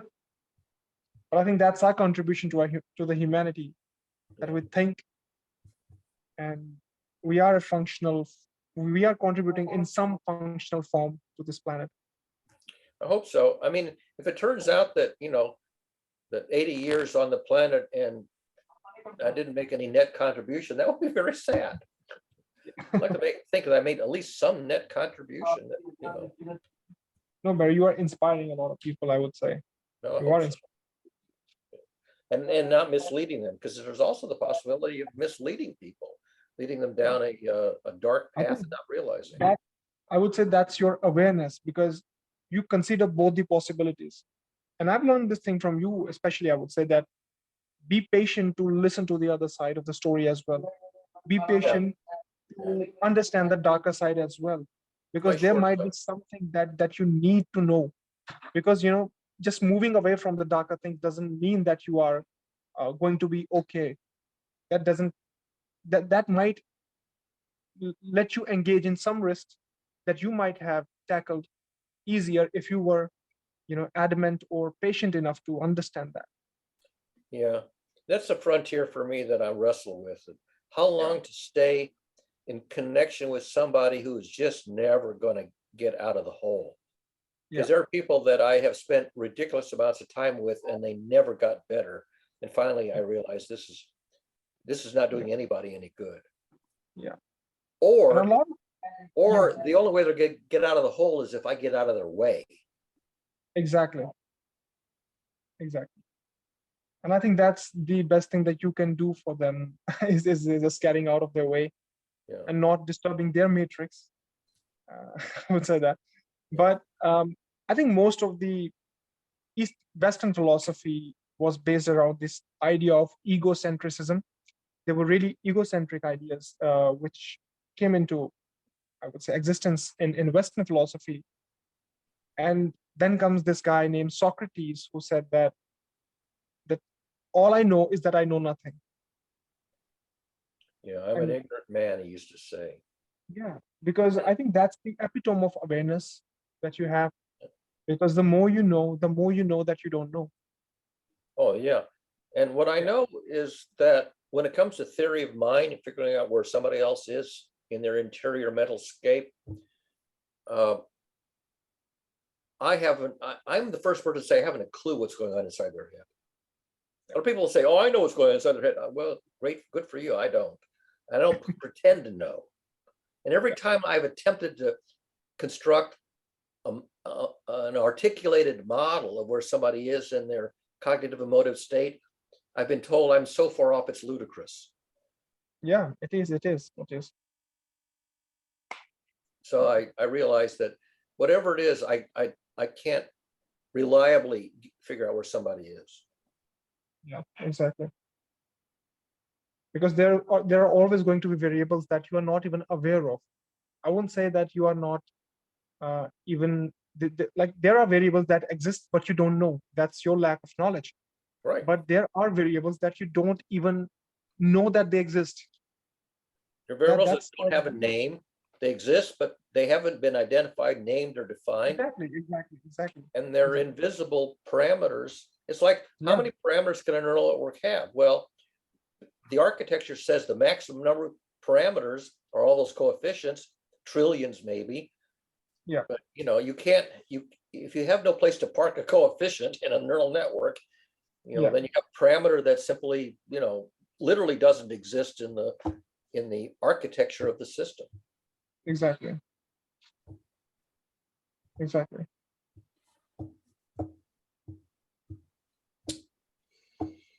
Well, sir, I don't know about you, but I think I'm done for. I've been on for 3 hours. Yeah. And I jumped in late. That's why I have a lot of energy right now. Yeah. Sam is already, Sam, everybody else is gone. And the problem is that I will stay for 3 hours. After that, I've kind of become useless. Yeah. I become incoherent. And I would say thanks for having me today. Oh, we're glad to have you. And, when you come on, you're going to have to, sort of say, hey, I'm here for a limited amount of time. Let's change the subject or whatever. Because what happens is that Sam and Stacy and I, or whatever, would get into these long conversations. Then the latecomers just sit around, twiddling their thumbs, waiting for a chance to change the topic. And so have a good day. You too. Yeah, I'll take your leave. Appreciate it. Yeah.